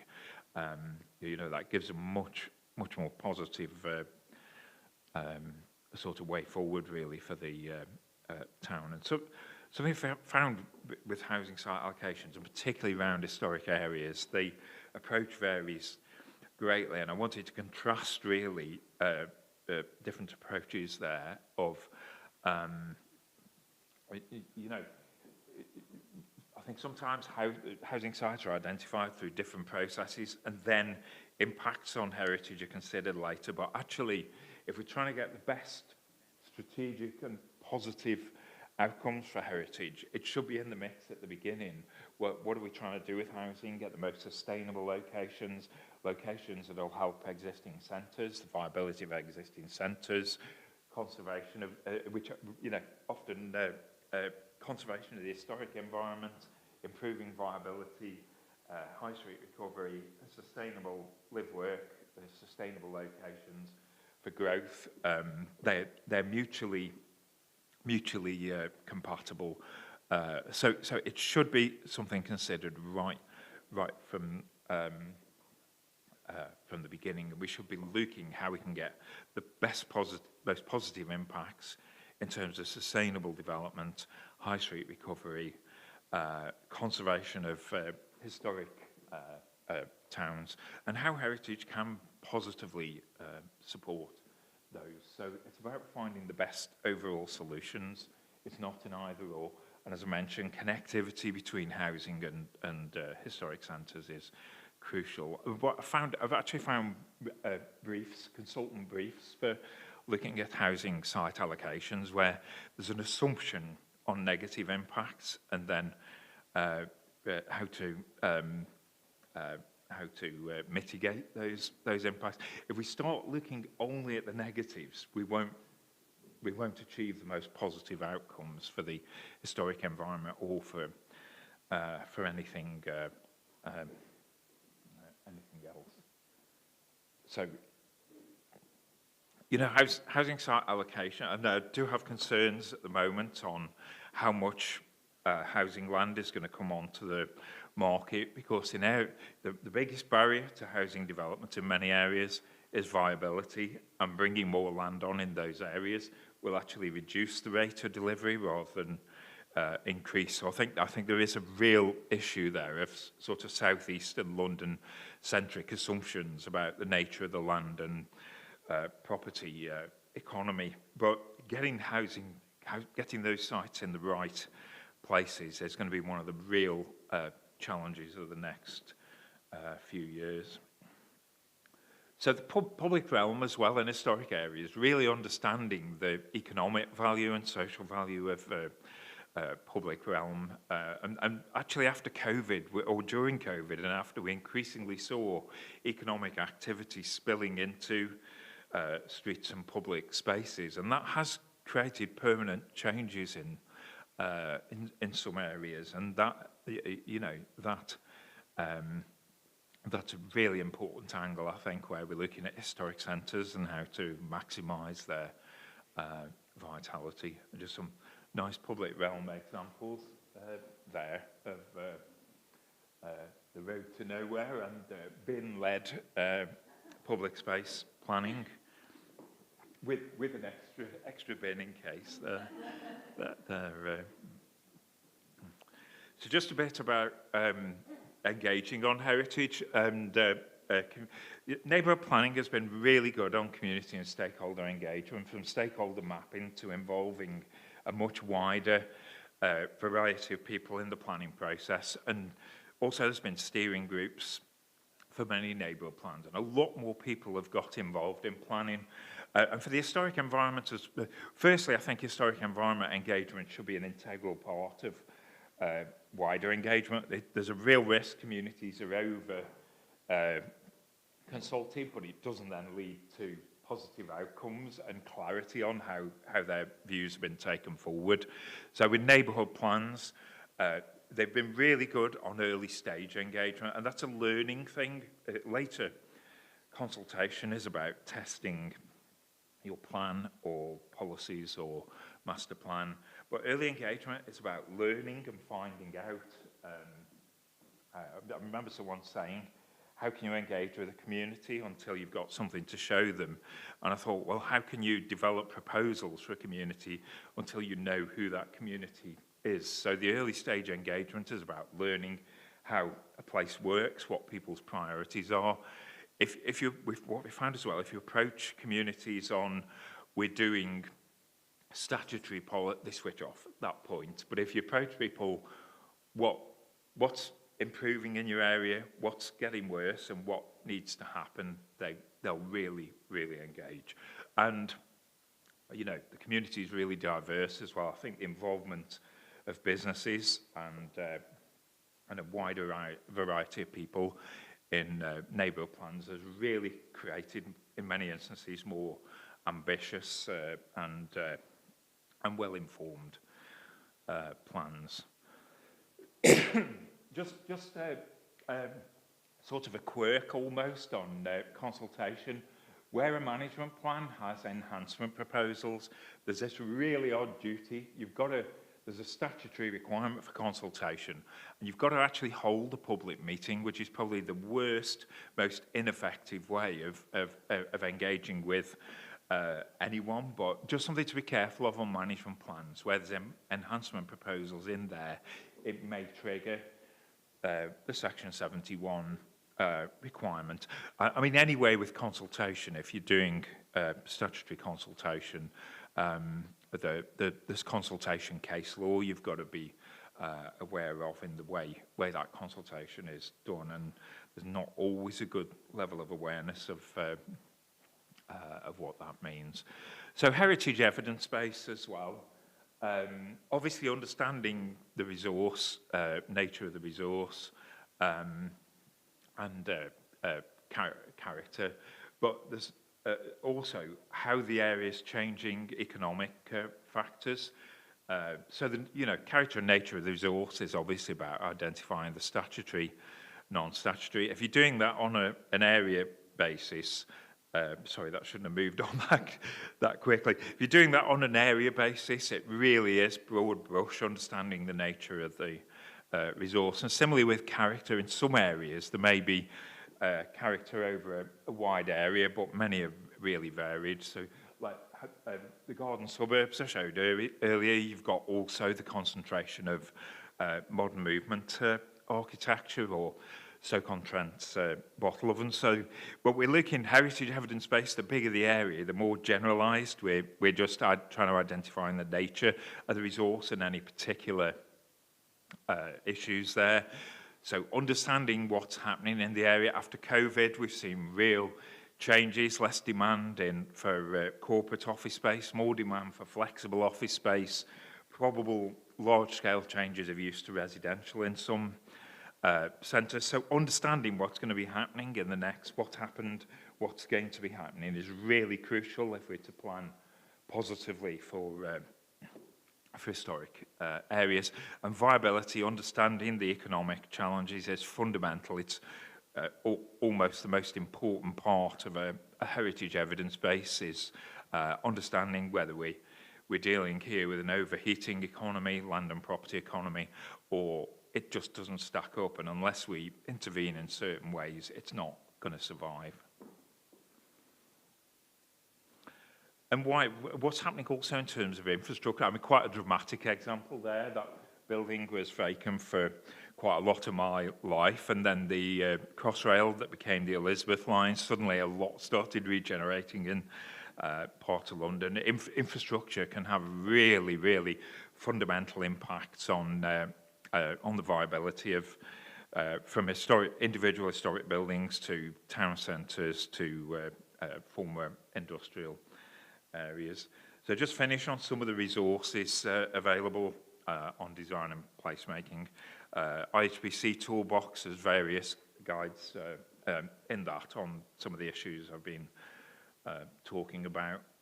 Building for Life in various incarnations, but it's a tool for considering the quality of residential development, but many of the principles in there actually are more widely applicable, and we've certainly used some of the key principles out of that to inform drafting of design policies.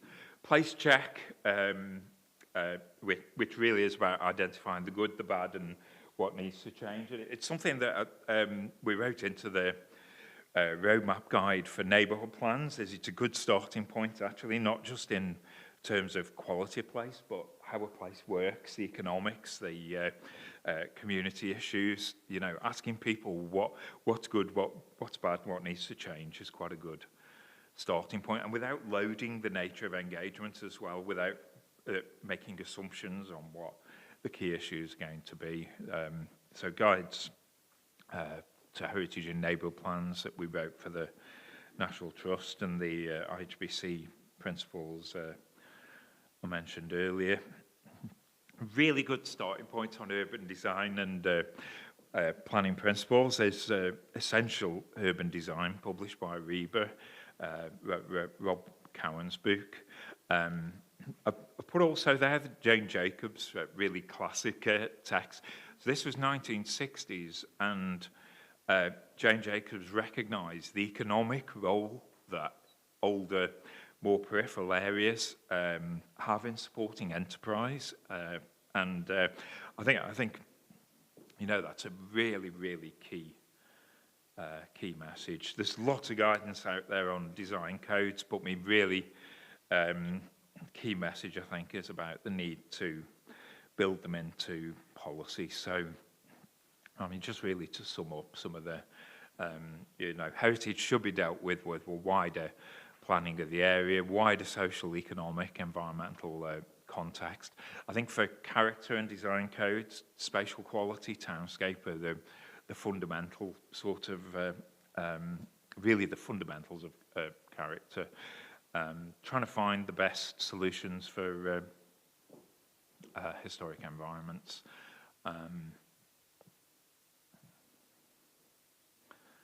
So, yeah, I won't read them out. That's a summary, really. So, yeah, what time? So, yeah, any questions? Or I don't know if there are any online. Dave, I've got one online from Liz Smith-Gibbons. She says, thank you to Dave for helpful presentations, drawing together the various facets and synergies of disciplines and use required to ensure truly sustainable design and conservation via informed approaches. Accordingly, mindful of the ongoing and likely future pressures, does Dave have an opinion regarding appropriate level and allocation of skills and resources to achieve this within local government and decision-making environment? Well, it's well established, I think, and I know IHBC repeatedly makes the points on skills and capacity in local government. It's certainly something we've come across both with the neighbourhood planning work and the developer-led work in the other company. It really varies, and I think it can lead to unnecessary conflict in the planning process, and it can lead to delay, and it means we don't always get the best outcomes as well, conservation outcomes, economic outcomes. So I think it's well recognised, and it's been the point is repeatedly made, and that's not just heritage and design skills, that's more general planning skills and regeneration skills in local government. I think it's become more and more of an issue, and local government lost an awful lot of skills and capacity over the past few decades. It's a really pressing problem, I think. Thank you. Well, thanks, Dave. It was a very, very interesting discussion. Not sure if I can sort out a coherent question here, but I'm really interested in this business of vitality and the dynamism and perhaps even the cycle of things. And I was thinking, when you talked about some town centres motoring, I thought, well, if you see one while you're down here in Cornwall, let me know, because I don't see any. The town centres down here that I'm aware of, are suffering badly. A place like Truro, which, when I first got to know it 20-odd years ago, was a really, vibrant and vital little town centre, is just not. And it sometimes feels like there's a bit of a zero-sum game going on, that you'll pour resources into some areas, they'll start to come up, and then the other areas will start to decline. So I think, a sprinkling of your wisdom down here would be very helpful. Sorry, that's a bit... I think the 25 priorities the High Street Task Force has found are really, really good, really useful. But the other one, a very practical approach, is trying to increase the residential catchment around a town, which is a very direct, a practical way, of regenerating. But it is a very mixed bag. I'm originally a Stoke lad, and Hanley and Stoke-on-Trent is really suffering. Parts of Hanley are at the moment. Liverpool's doing pretty well, and constantly growing, expanding. And some of the centres I showed, like Altrincham, are in a much better state now than they were a decade ago. So it's such a mixed picture, and some of that is housing growth, some of that is they've found a USP, or they've created magnets to people in the area. Some is actual repopulation in the centre, so reuse of floors. It's really, really varied, Is there a scale issue here? There are some towns that are simply too, the Cornish towns typically are no bigger than 20-odd thousand population. Is that too small? There are small towns that are doing pretty well, though. Altrincham isn't a big town, although it is on the edge of Manchester, obviously. But there's small towns that are doing pretty well, and there's a whole range of factors. I think the High Street Task Force principles are quite an eye-opener, and one of the approaches the High Street Task Force particularly promoted was helping to do a shared vision for town centres. So what was tending to happen was there was different stakeholders. You could have a big company, local authority, other organisations, all doing their own priority document. So getting a shared vision, which then got the stakeholders together, got buy-in to a shared vision for the centre, and it started to give more of a coherence then for... but bringing stakeholders together is really, really important. That starts to make things happen and create a coherence between the different players, But it's complicated. There are all these different factors, that feed into that. But the small towns doing okay. Thanks, Dave. This might be a comment that becomes a question, or just something for you to comment on. I don't know. One of the reasons why I wanted this event to happen in Redruth is because they've had the High Street Heritage Action Zone here for the last 4 years up until last March. And Redruth is always seen as one of those places in decline, former mining town, etc., etc. It's had various townscape schemes, various grants, and through the High Street House, I think there's been a noticeable difference in terms of the butter market, which is one of those food hubs that you were talking about, and which the in-person people are going to see later. But there's also been the Archive for Cornwall, which is bringing people into Redruth and then potentially coming into town. There's this building, of course, as well, which is going to become a creative hub. There's all these quite amazing things happening. But in terms of the overall kind of, people expect things to happen overnight. You've got this money and you've got this vision and you've got this master plan and you've got all these great creative things happening, but people want to see a town centre instantly change. So how do you manage the community in terms of their expectations? I suppose that's the question.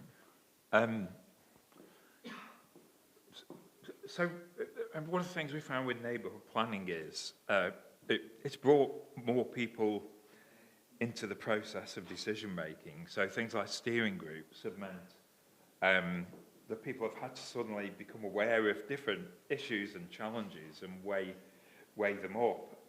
And what we found is a lot of people are capable of thinking at quite a strategic level and understanding those challenges. So a lot is about clear communication and clarity as well on the scale of how the area will recover. I mean, there's certain things that can speed that up. There can be certain projects that are such high impact that you know, there'll be a rapid turnaround. Actually, Altrincham, that probably things like the market development did create a momentum and a catalyst for change. But it's just been upfront with people that we need to plan over the next decade or 2 decades. You know, I mean, I mentioned I'm based on the Liverpool waterfront, and my whole adult life has seen that transform. It's been a 40-year process, you know. So it's been upfront. I think people kind of understand that. But there are also faster interventions. You know, housing site allocations are an opportunity as well as potentially raising issues over infrastructure, facilities, impact.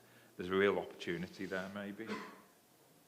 Depends on the town, how constrained it is, really, you know. But I think it's just been upfront, clear communication. People have, you know, I found this in my planning aid days as well. People were capable of quite a sophisticated level of decision making and understanding if it was the facts were just given to them, you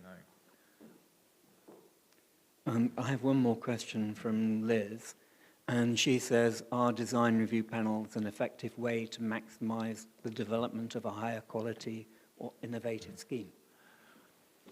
Yeah, I mean, I think that's the case, and I think design review at an early stage can be really useful as well. Mm-hmm. But part is, obviously, the further you get through the development process, the more has been spent on a scheme and the more embedded it becomes from the developer's point of view. So it becomes harder and harder to influence. So I think an upfront design brief, an upfront input, and some design review panels do operate at a pre-design stage, and it's a bit of both though, but you know, later design review is a good check and balance then as well. So it's all through the process. There are different tools, I think, to promoting better design and awareness, policy, guidance, site briefs, supporting, you know, the good developers, the good designers, design review. Thanks. Got David Edelston here, who says, excellent presentation from Dave. Many large-scale residential developments are carried out by national developers. In many cases, these are recognisable by who the developer is and their standard house types, rather than by how they've responded to local character and context. Do you see this changing through the use of design codes? I think if they translate into policy, and then the decision makers are trained on how to use that policy, and as I say, upfront influencing, you know, explaining to house builders, you'll get an easy ride through the planning process now. This is what our requirement is. And the better, the clearer the policy, the more likely it is to influence things. I mean, it's obviously a problem is large-scale house builders who, you know, if we compare them to sort of entrepreneur-led developers where there's more pride in quality product, some of the mass house building, it could be bananas, to be honest. It's a financial model rather than a placemaking sort of approach, and that's hard to challenge. But the clearer the policy, the more you're setting clear requirements for the developer and then making sure that's applied through the development management process, the better, I think. I think some local authorities are a little scared of resisting on design, but actually if you've got the clear policies, it's not a risk, you know. It's policies, training, consistent decision-making, I think. But I totally, fully get the scale of the challenge. And I think as well, a lot of the current approach to supply of housing land is being driven by large house builders in high growth areas and isn't necessarily going to benefit small house builders in areas where there are viability challenges, where in fact an oversupply of housing land is just going to widen viability gaps. So we should be thinking more small house builders as well, and how to create the conditions for growth and delivery for smaller players. I've got another question here from Claire Hegarty, which I think probably follows on from that rather well. Any thoughts on the housing crisis and how the arguments could be made to support the development to meet real housing need and sustainable communities? And what levers can be used to avoid empty investment, second homes, and Airbnb? So I do think we have an example at the moment, as I just kind of hinted at, of London-centric policy making, where so we're trying to promote delivery of housing, and in much of the country, so housing targets previously haven't led to an increase in the rate of supply, and in fact where there's viability gap, increasing the supply of land widens the viability gap. It lowers the price of property and land. So I think in housing targets may lead to more delivery in very high growth areas, but I think there's a large part of the country where increasing the land supply is actually the last thing that the market needs, and that house builders need. They've got to have a safe, profitable profit margin, and if the land economy is weak anyway, or if there's actually a viability gap, and you increase the land supply, that doesn't increase the rate of delivery. It has the opposite impact.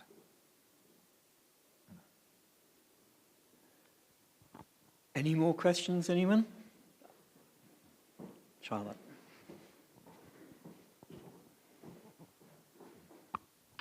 Thanks. I was just going to follow on from that. Again, I feel that the government's missing the living above the shop arguments, certainly one which Dave and I was challenging in Gloucester. How do you think changes can be made in terms of all the vacant buildings that we've got, and certainly living above the shop, to create more of that housing need rather than going straight to green spaces and brownfield or grey land, as they're now calling it as well? Yeah, well, I think one of the ways you don't do that is where there are existing viability gaps, increasing the land supply, which will drop the price of property. It's actually the opposite that's needed. We need to make a more buoyant housing market. But there is the possibility of intervention. I mean, in the Gloucester strategies, you know, we looked at how to encourage that, and part of that was trying to repopulate the centre, which generally could lift property prices. I mean, the sort of medieval fabric wasn't the easiest as well. There were challenges there, but ultimately, it's increasing the vitality of the town, and a lot of the things that Gloucester was looking at anyway, like repopulating the town, is the solution to that, and that in turn could create more demand either for residential space or workspace at those levels. But it's a real challenge, and increasing the land supply is going to have the opposite impact to that required.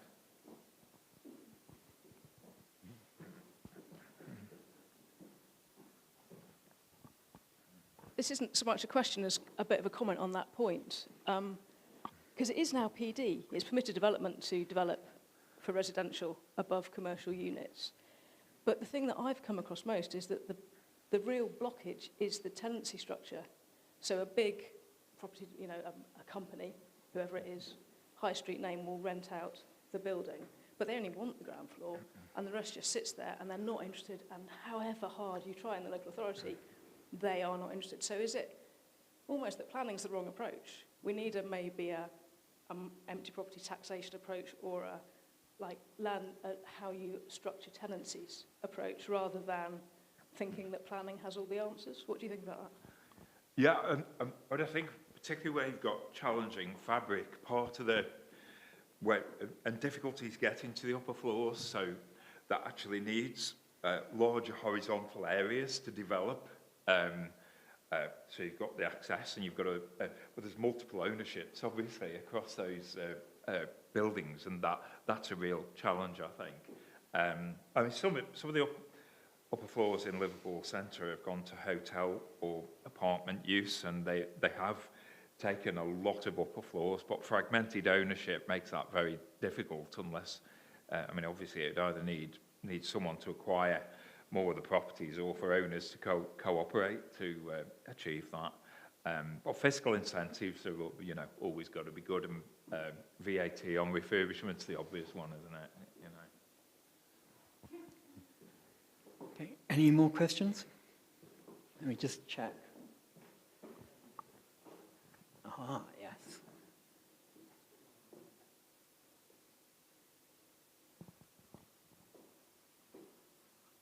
Okay. No, there's no more questions here, so thank you very much. And yeah, it's really fascinating. We're on time, I think. We are. So I'm going to bring in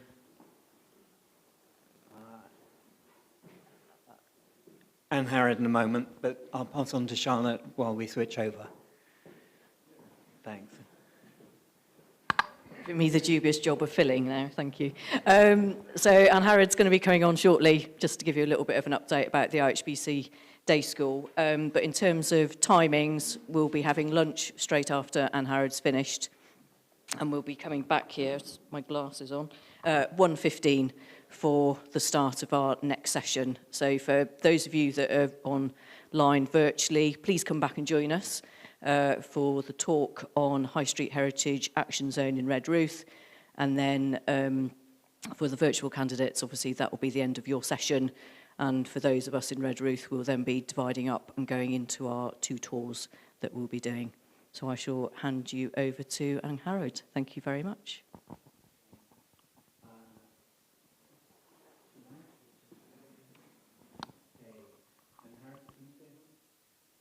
Yes, hello.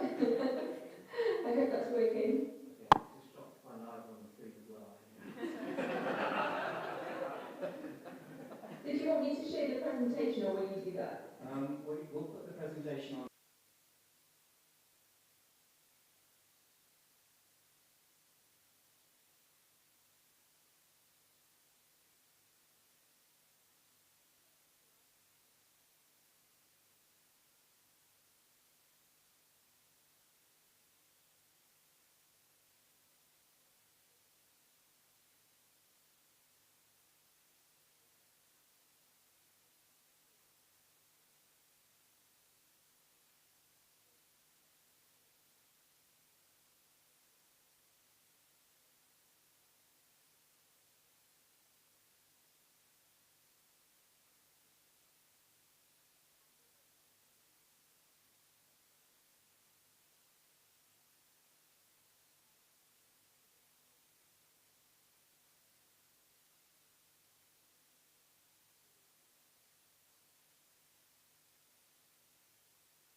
love to see as many of you there in person as we can. We also do have the virtual school option for the day as well. And here is the programme of speakers that we have. So as you can see, it's quite a packed programme, a fantastic range of speakers, each bringing their own take and experience on the topic of context, from understanding it and applying the principles in a local and international context to adopting a context-led approach to management, design and sustainability. And for those joining us in person, we've also got an opportunity for a couple of walking tours in the afternoon. Again, numbers are limited, but fantastic tours, which will give you an even more immersive experience on the context of Shrewsbury and how it continues to inform the conservation and development of the town. Thank you. And final slide, please, I think. Thank you. So if this has tempted you and you're interested in joining us in person or online, there are several options available for you. As I say, you can get the complete experience as a full school delegate, either residential or non-residential, which gives you access to the tours, the Thursday reception, the day school, annual dinner and awards. You can also join us just for the day school on the Friday, in person or online. And for in-person delegates, there is an option as well to add on the reception or the annual dinner, subject to availability. So to view the programme, to have a look at more information or to book your place, please visit shrewsbury2025.ihbc.org.uk. You'll also find details here of our upcoming pre-conference lunchtime CPD webinars that we're running as well in the lead up to the school, all relating to the theme of this year's annual school in June. So that is it from me. Thank you very much. Enjoy the rest of your day and lunch, of course, and we look forward to hopefully seeing you in Shrewsbury in June. Thanks again to the branch. Thank you. Okay, lunchtime. Thank you very much, everybody, and thank you very much.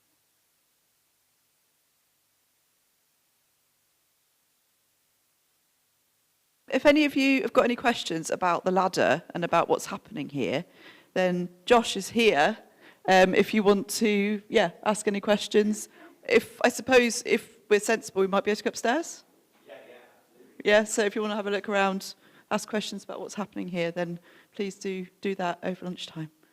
Okay, great, thank you.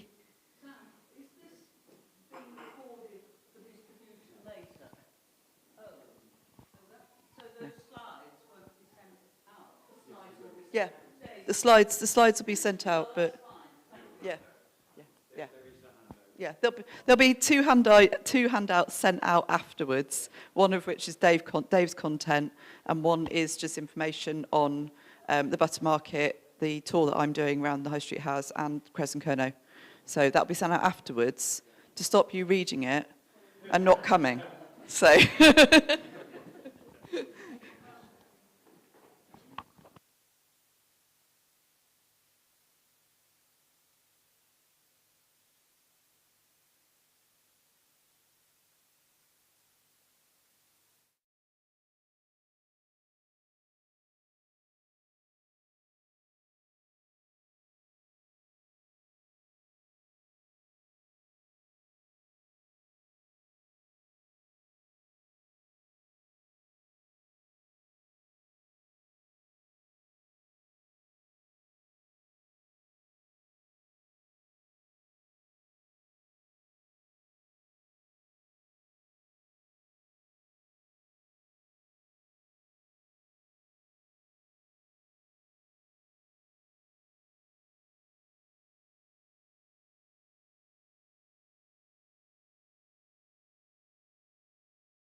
Welcome back, everybody. Hope you all enjoyed your lunch and had a good break.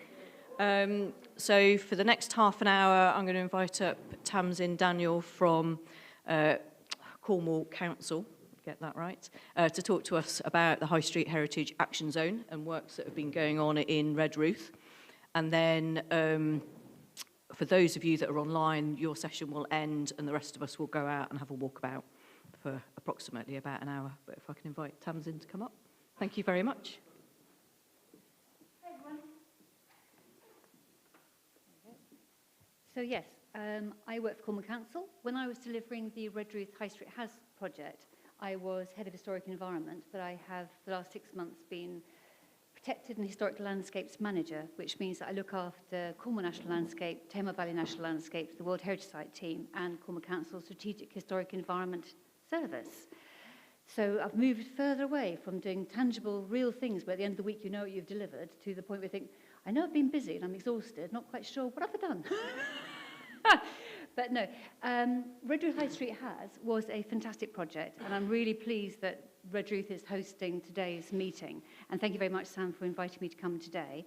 And I hope you've also all had a chance to have a look at the incredible transformation of what was the library and college here into the ladder, which with this incredible nursery, I remember before the kids got in there, we had a look around at all the wonderful sand pits and toys, and I thought, oh, if you just had like a play session for grown-ups, it'd be brilliant. You know, so I hope you've had a chance to have a look around. The guys who took over this project, they gave me sleepless nights. I thought their confidence and they took on a building which was beautiful, but in such a poor condition. And it's astonishing to see the transformation here today, and it's really great that we've got a venue like this for hosting today's meeting. By the way, I should say I really don't like giving presentations, so you have to excuse me a little bit. Now, does this move forward? Let's have a look. Oh, that's going to go. There we are. Right. So, this is the Redruth area that we were sitting in, which is the World Heritage Site area as well for Camborne and Redruth. And one of the things we do have is this sort of lovely stock of photographs of what Redruth town centre in its sort of heyday used to be. So from about the 13th century, Redruth was seen as being one of the greatest market towns in the southwest region. And we sort of forget that a little bit when we talk in Cornwall a lot about the sort of the impact of the mining industry. So from the 18th and 19th centuries, Redruth did actually become the administrative and financial centre for mining in the west of Cornwall. And Historic England have done a fantastic report actually on the banks of Redruth. Could be that was again part of what probably quite a lot of people walking around now don't realise, that this is actually what was going on. To places like the mining exchange. What was the mining exchange? So again, I do recommend that you go to the Historic England website. They've got some fantastic resources that they did there with their research team.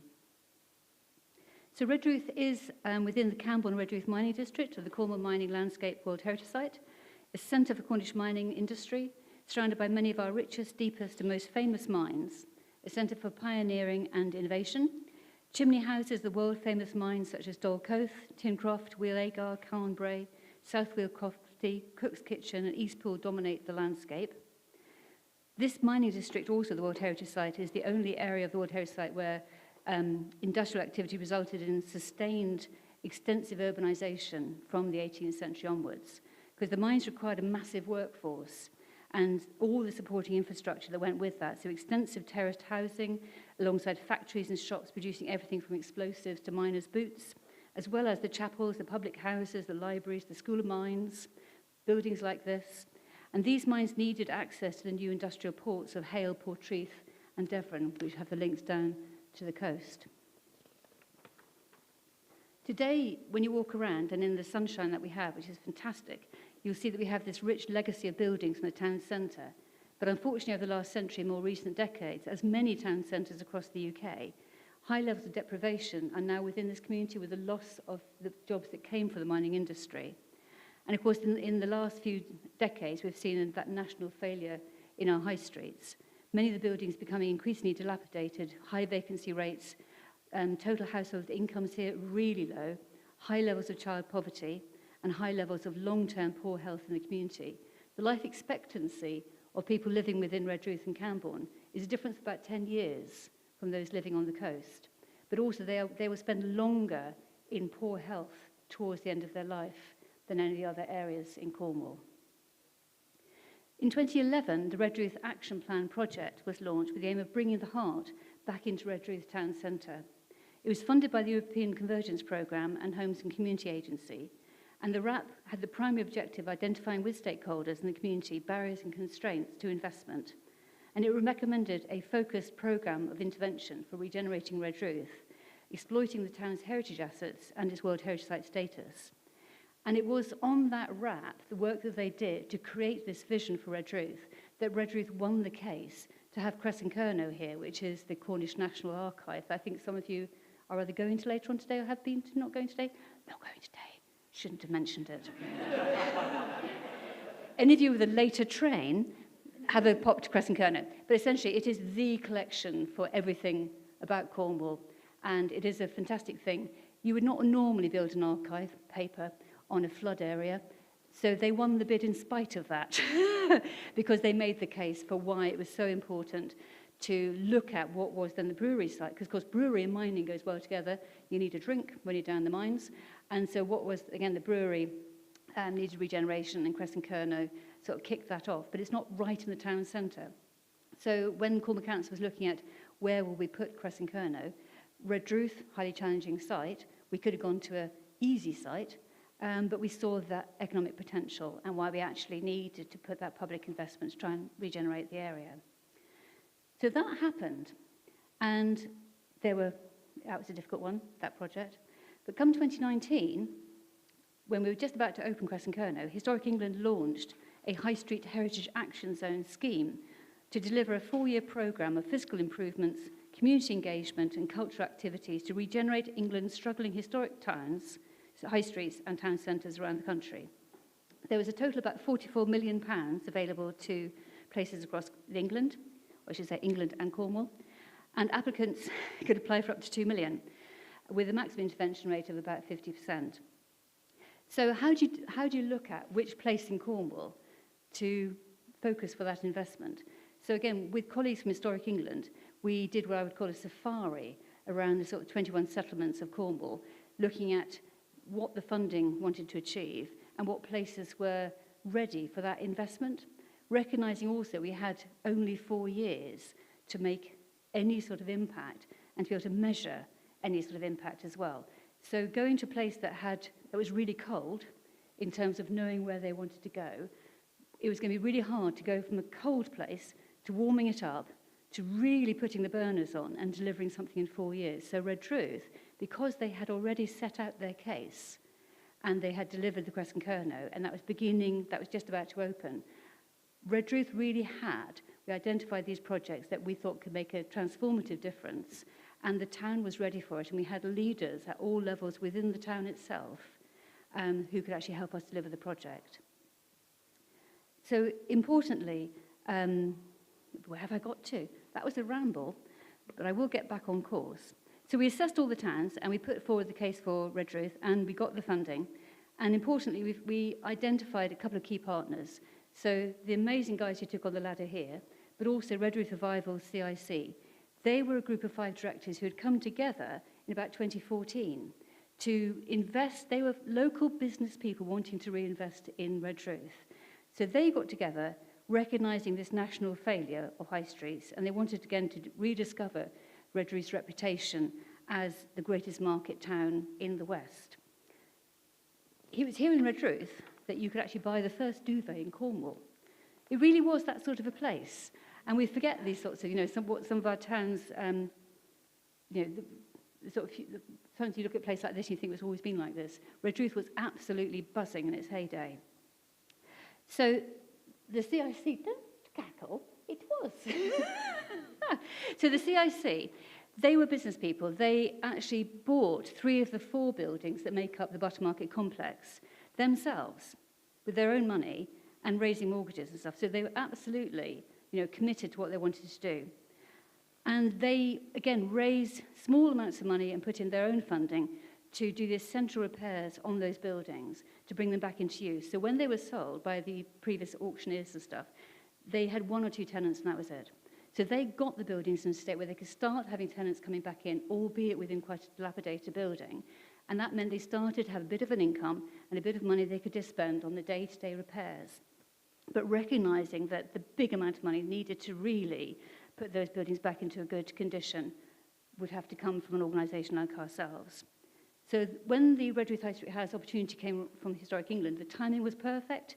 They actually had pretty well full occupancy in those buildings, but they were in a really poor state. I mean, Sam, you remember what it was like, really poor state. What you will see later on this afternoon follows, initially, was actually the Architectural Heritage Fund, who are brilliant, because they often put in that first bit of money into that feasibility planning, business planning, you know, how can you make this property work? And that was like the bit that then starts that cascade of from that, we then secured the Redruth High Street House funding. That then created the match, £735,000, to then bring in £3.5 million of lottery funding. So sometimes you need to have that first funder, even if it's just 10 grand, to help you do a feasibility plan that then starts the ball rolling. So this is a bit of what the Butter Market looked like before the investment. So as you see, it was a centre for the town's markets and things and where people got together. But you have that building up there, which is the Mining Exchange, that is of OUV values, the World Heritage Site. And this one down here, again, you can see the dilapidated state. That I think actually had a wedding business in it, but you wouldn't want to bounce around on the floors. And again, down here, this one was the last part of the jigsaw puzzle they bought then, when we had the Redruth High Street House funding. And I hope when you go along this afternoon, you'll see a huge difference.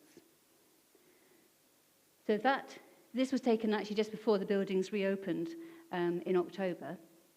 And what we also created, I don't know whether I had the shot of it before, but in the courtyard here, do you see this building here? That was a later addition. We blocked off some of the actual arcades here. And so one of the first things we did was actually take that building out of the middle, so that what you then get is you come down from the railway station, you get this view coming through the Mining Exchange, down into what's now the food hall, and out into the courtyard. So you create this sort of permeability from the top coming down through here, straight down to the building, but also it's opened up the courtyard, opened up the arcade as well. In my notes, I also have this. You might think, well, that's just light-coloured slate. It's not. So this is a brand new product that has now won national award, and it's produced by Ossing Reese Reflection. They are handmade shingles crafted from 1.5 tons of recycled glass. And it's a fantastic product. We, again, the Redruth Revival CIC took the brave using product for the first time. So, you know, it's doing a really good job. It creates, again, in the evening when the building's lit up inside, it has this sort of glow. It's really lovely. And one of the things that this project wanted to do, and working with young people, was look at recycling as much as possible of what was there, not bringing in new things. So we were discovering architectural features, we were putting columns back in, we were looking at recycled products, and essentially working with what the building was already providing. So again, this is obviously not quite finished either, but this one I took my photographs. And when you go around today, so again, these sort of views through that have been created, and when you're actually within there, you can see into these sort of little sort of secret areas. You think, well, I'll go and explore a bit further. We had fantastic architects, Thread Architects, an all-women team, really brilliant. And again, the first thing they did was actually just get into the bones of the building and just sort of strip back some of the poor interventions that had happened, including that big building in the middle. And here you'll see how what a fantastic space is now being created. The other part that we took a risk on was, I think, in the past, an organisation like a CIC might say, well, we'll just carry on with workspace, and, because it's Cornwall, we'll have some creative space, some studio space. And up at Crouch, at the top of the hill, there is the largest sort of cluster of creative studios this side of Bristol. We just have some more of those. But they were very brave and thought, no, what Redruth needs is an evening economy. After 3 o'clock, you really struggle to get a cup of tea, let alone something to eat. And what we wanted to do, to, again, try and transform and bring footfall to Redruth, is that evening offer. Luckily, one of the directors is into hotels and catering. He owns many of the big hotels in Cornwall. And he said, creating these kitchens, smaller easy and easy out pop-up sort of kitchens, and that idea of the food halls. You can go to these various kitchens which are there that offer different sorts of food, but you all sit together. And so you have one of those things that vibrates, you take to your table when your food is ready and you go and collect it, but you all sit together.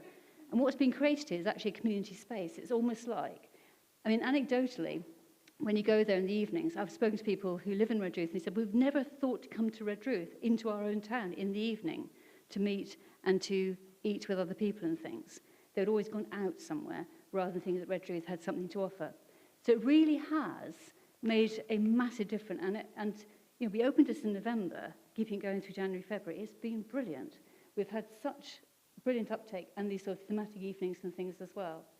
And of course, with the glitter ball through there as well, you know. But it's been, those are the directors there, down below. And Vicky, who is the, well, she's the linchpin really keeping it all together. So alongside the sort of capital part of the Redruth High Street has, so these are the outputs on the sort of capital side. We also, there is the wonderful William Merrick House as well, which we've done this sort of heritage interpretation. It's a multi-use space, so it's a sort of a cafe during the day, but also you can rearrange the tables for conferencing, put in Wi-Fi, put in a big screen, so it's used now pretty well every day of the week. Different organisations, 30 or so organisations use it every month for their meetings. And we also had this sort of festival programme as well. And one of the other things that we did is creative commissioning. So we had £80,000 for creative commissions. And our bid was a bit unusual to some of the other places where we thought, well, we as a group of boring middle-aged and grey-haired people shouldn't be designing the creative programme. We'll just create the pot. And then the community come to us and say what they want to do.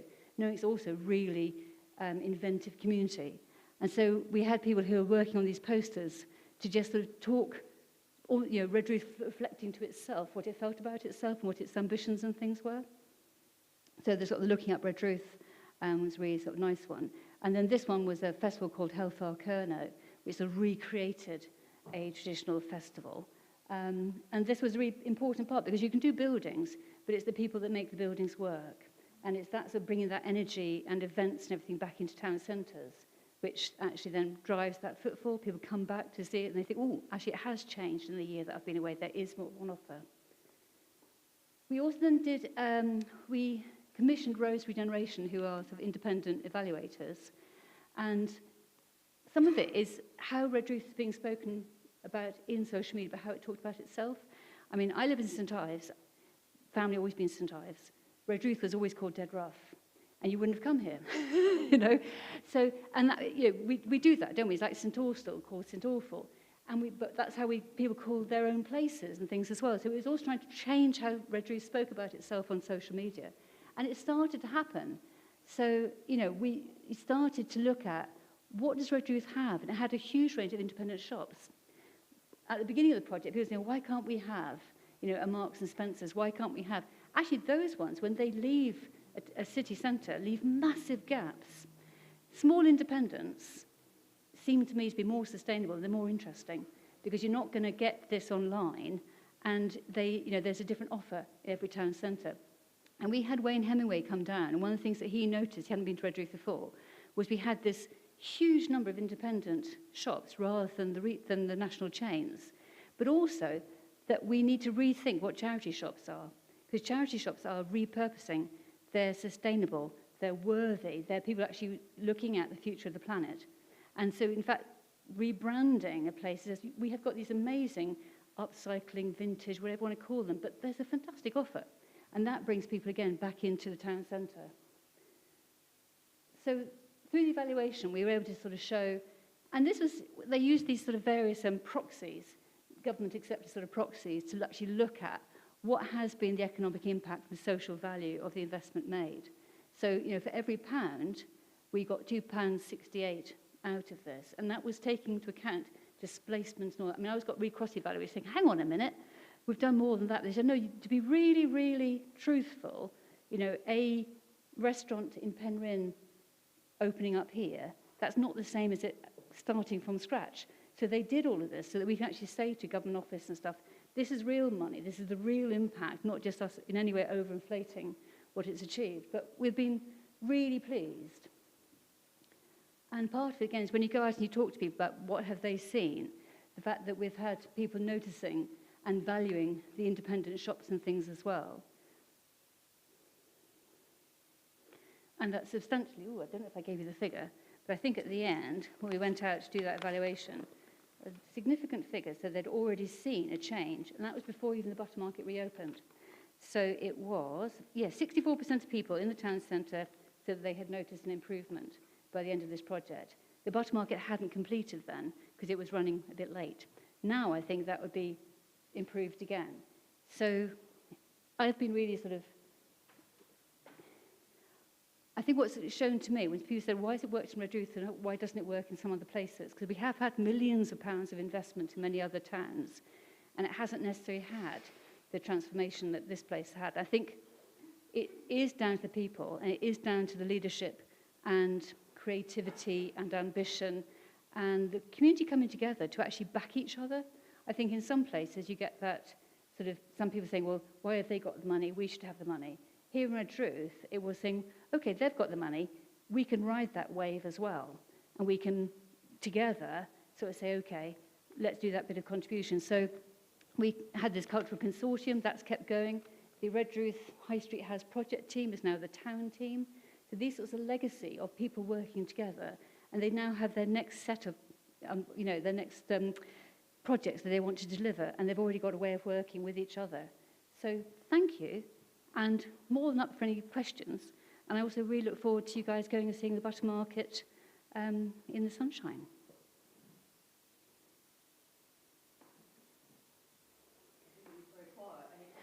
I spoke really fast, I think, as well, but I don't think I breathed through any of that.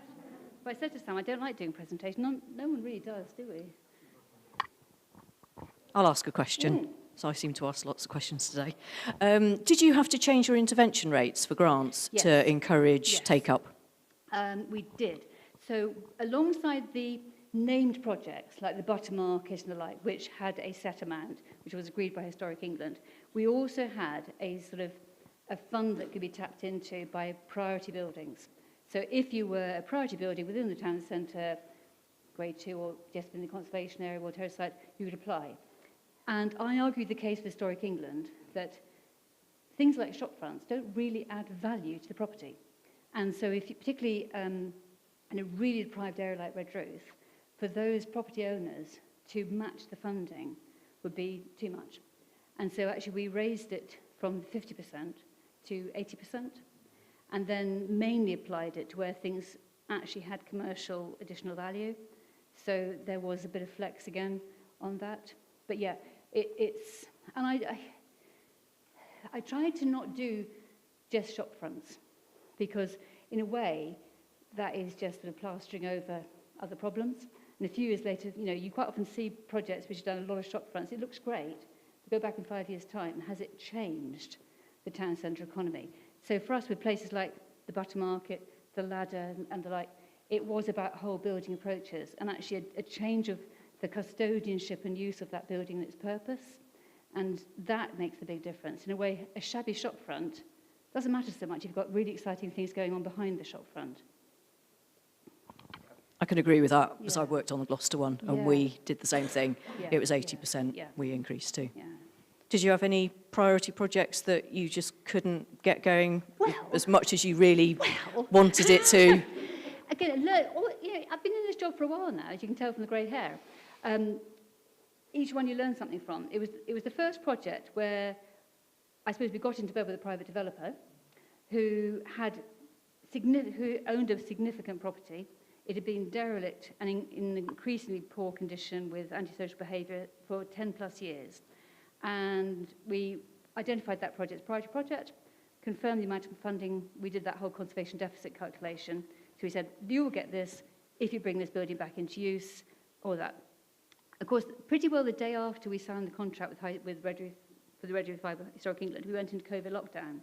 And this property owner owned properties all over the place, and his revenue went through the floor. He had no money and couldn't do borrowing either. And so we then thought, okay, COVID special circumstances, we paid then 100% of the cost of getting that building through planning. So we felt, well, it was just basically front-loading the grant we were giving. And so we got the building to the point where planning was approved and all of that. And then he decided to sell it.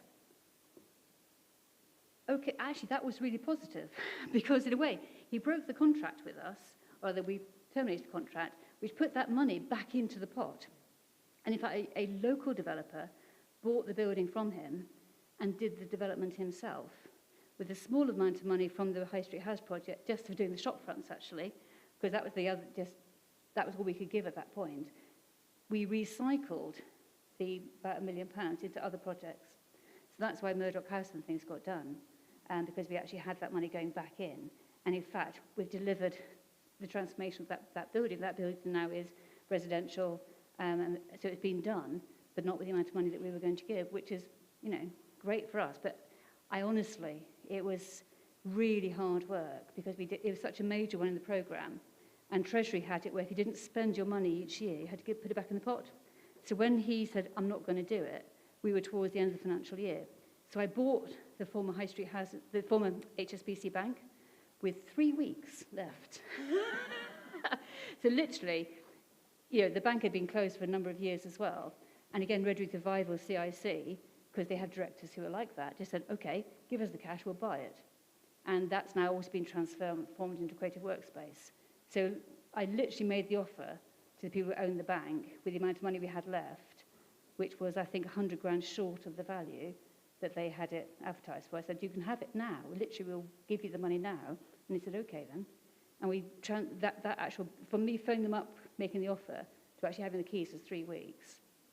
So we could get the money spent before the end of March. So you have to be quite creative. I was going to say, very impressive. Yeah, definitely on that one. Yeah, so we bought a bank, and various other buildings like this were just able to do emergency work straight away. Yeah. Yeah, very difficult in terms of managing projects. Gloucester had a particularly sticky one, which we still haven't resolved, even with the amount of HAS funding. But. And it is this end of year. They've given us just 4 years where you could carry... We had COVID at the beginning of it, which was a nightmare. The first year we were allowed to carry money over, but then onwards, that was it. You had this sort of cliff edge on your spend. Really hard. Yeah. Very difficult. Is there anybody else got any questions? Therapy. Anything online? No online questions? Okay. Well, I'll say thank you very much to our virtual delegates for joining us today.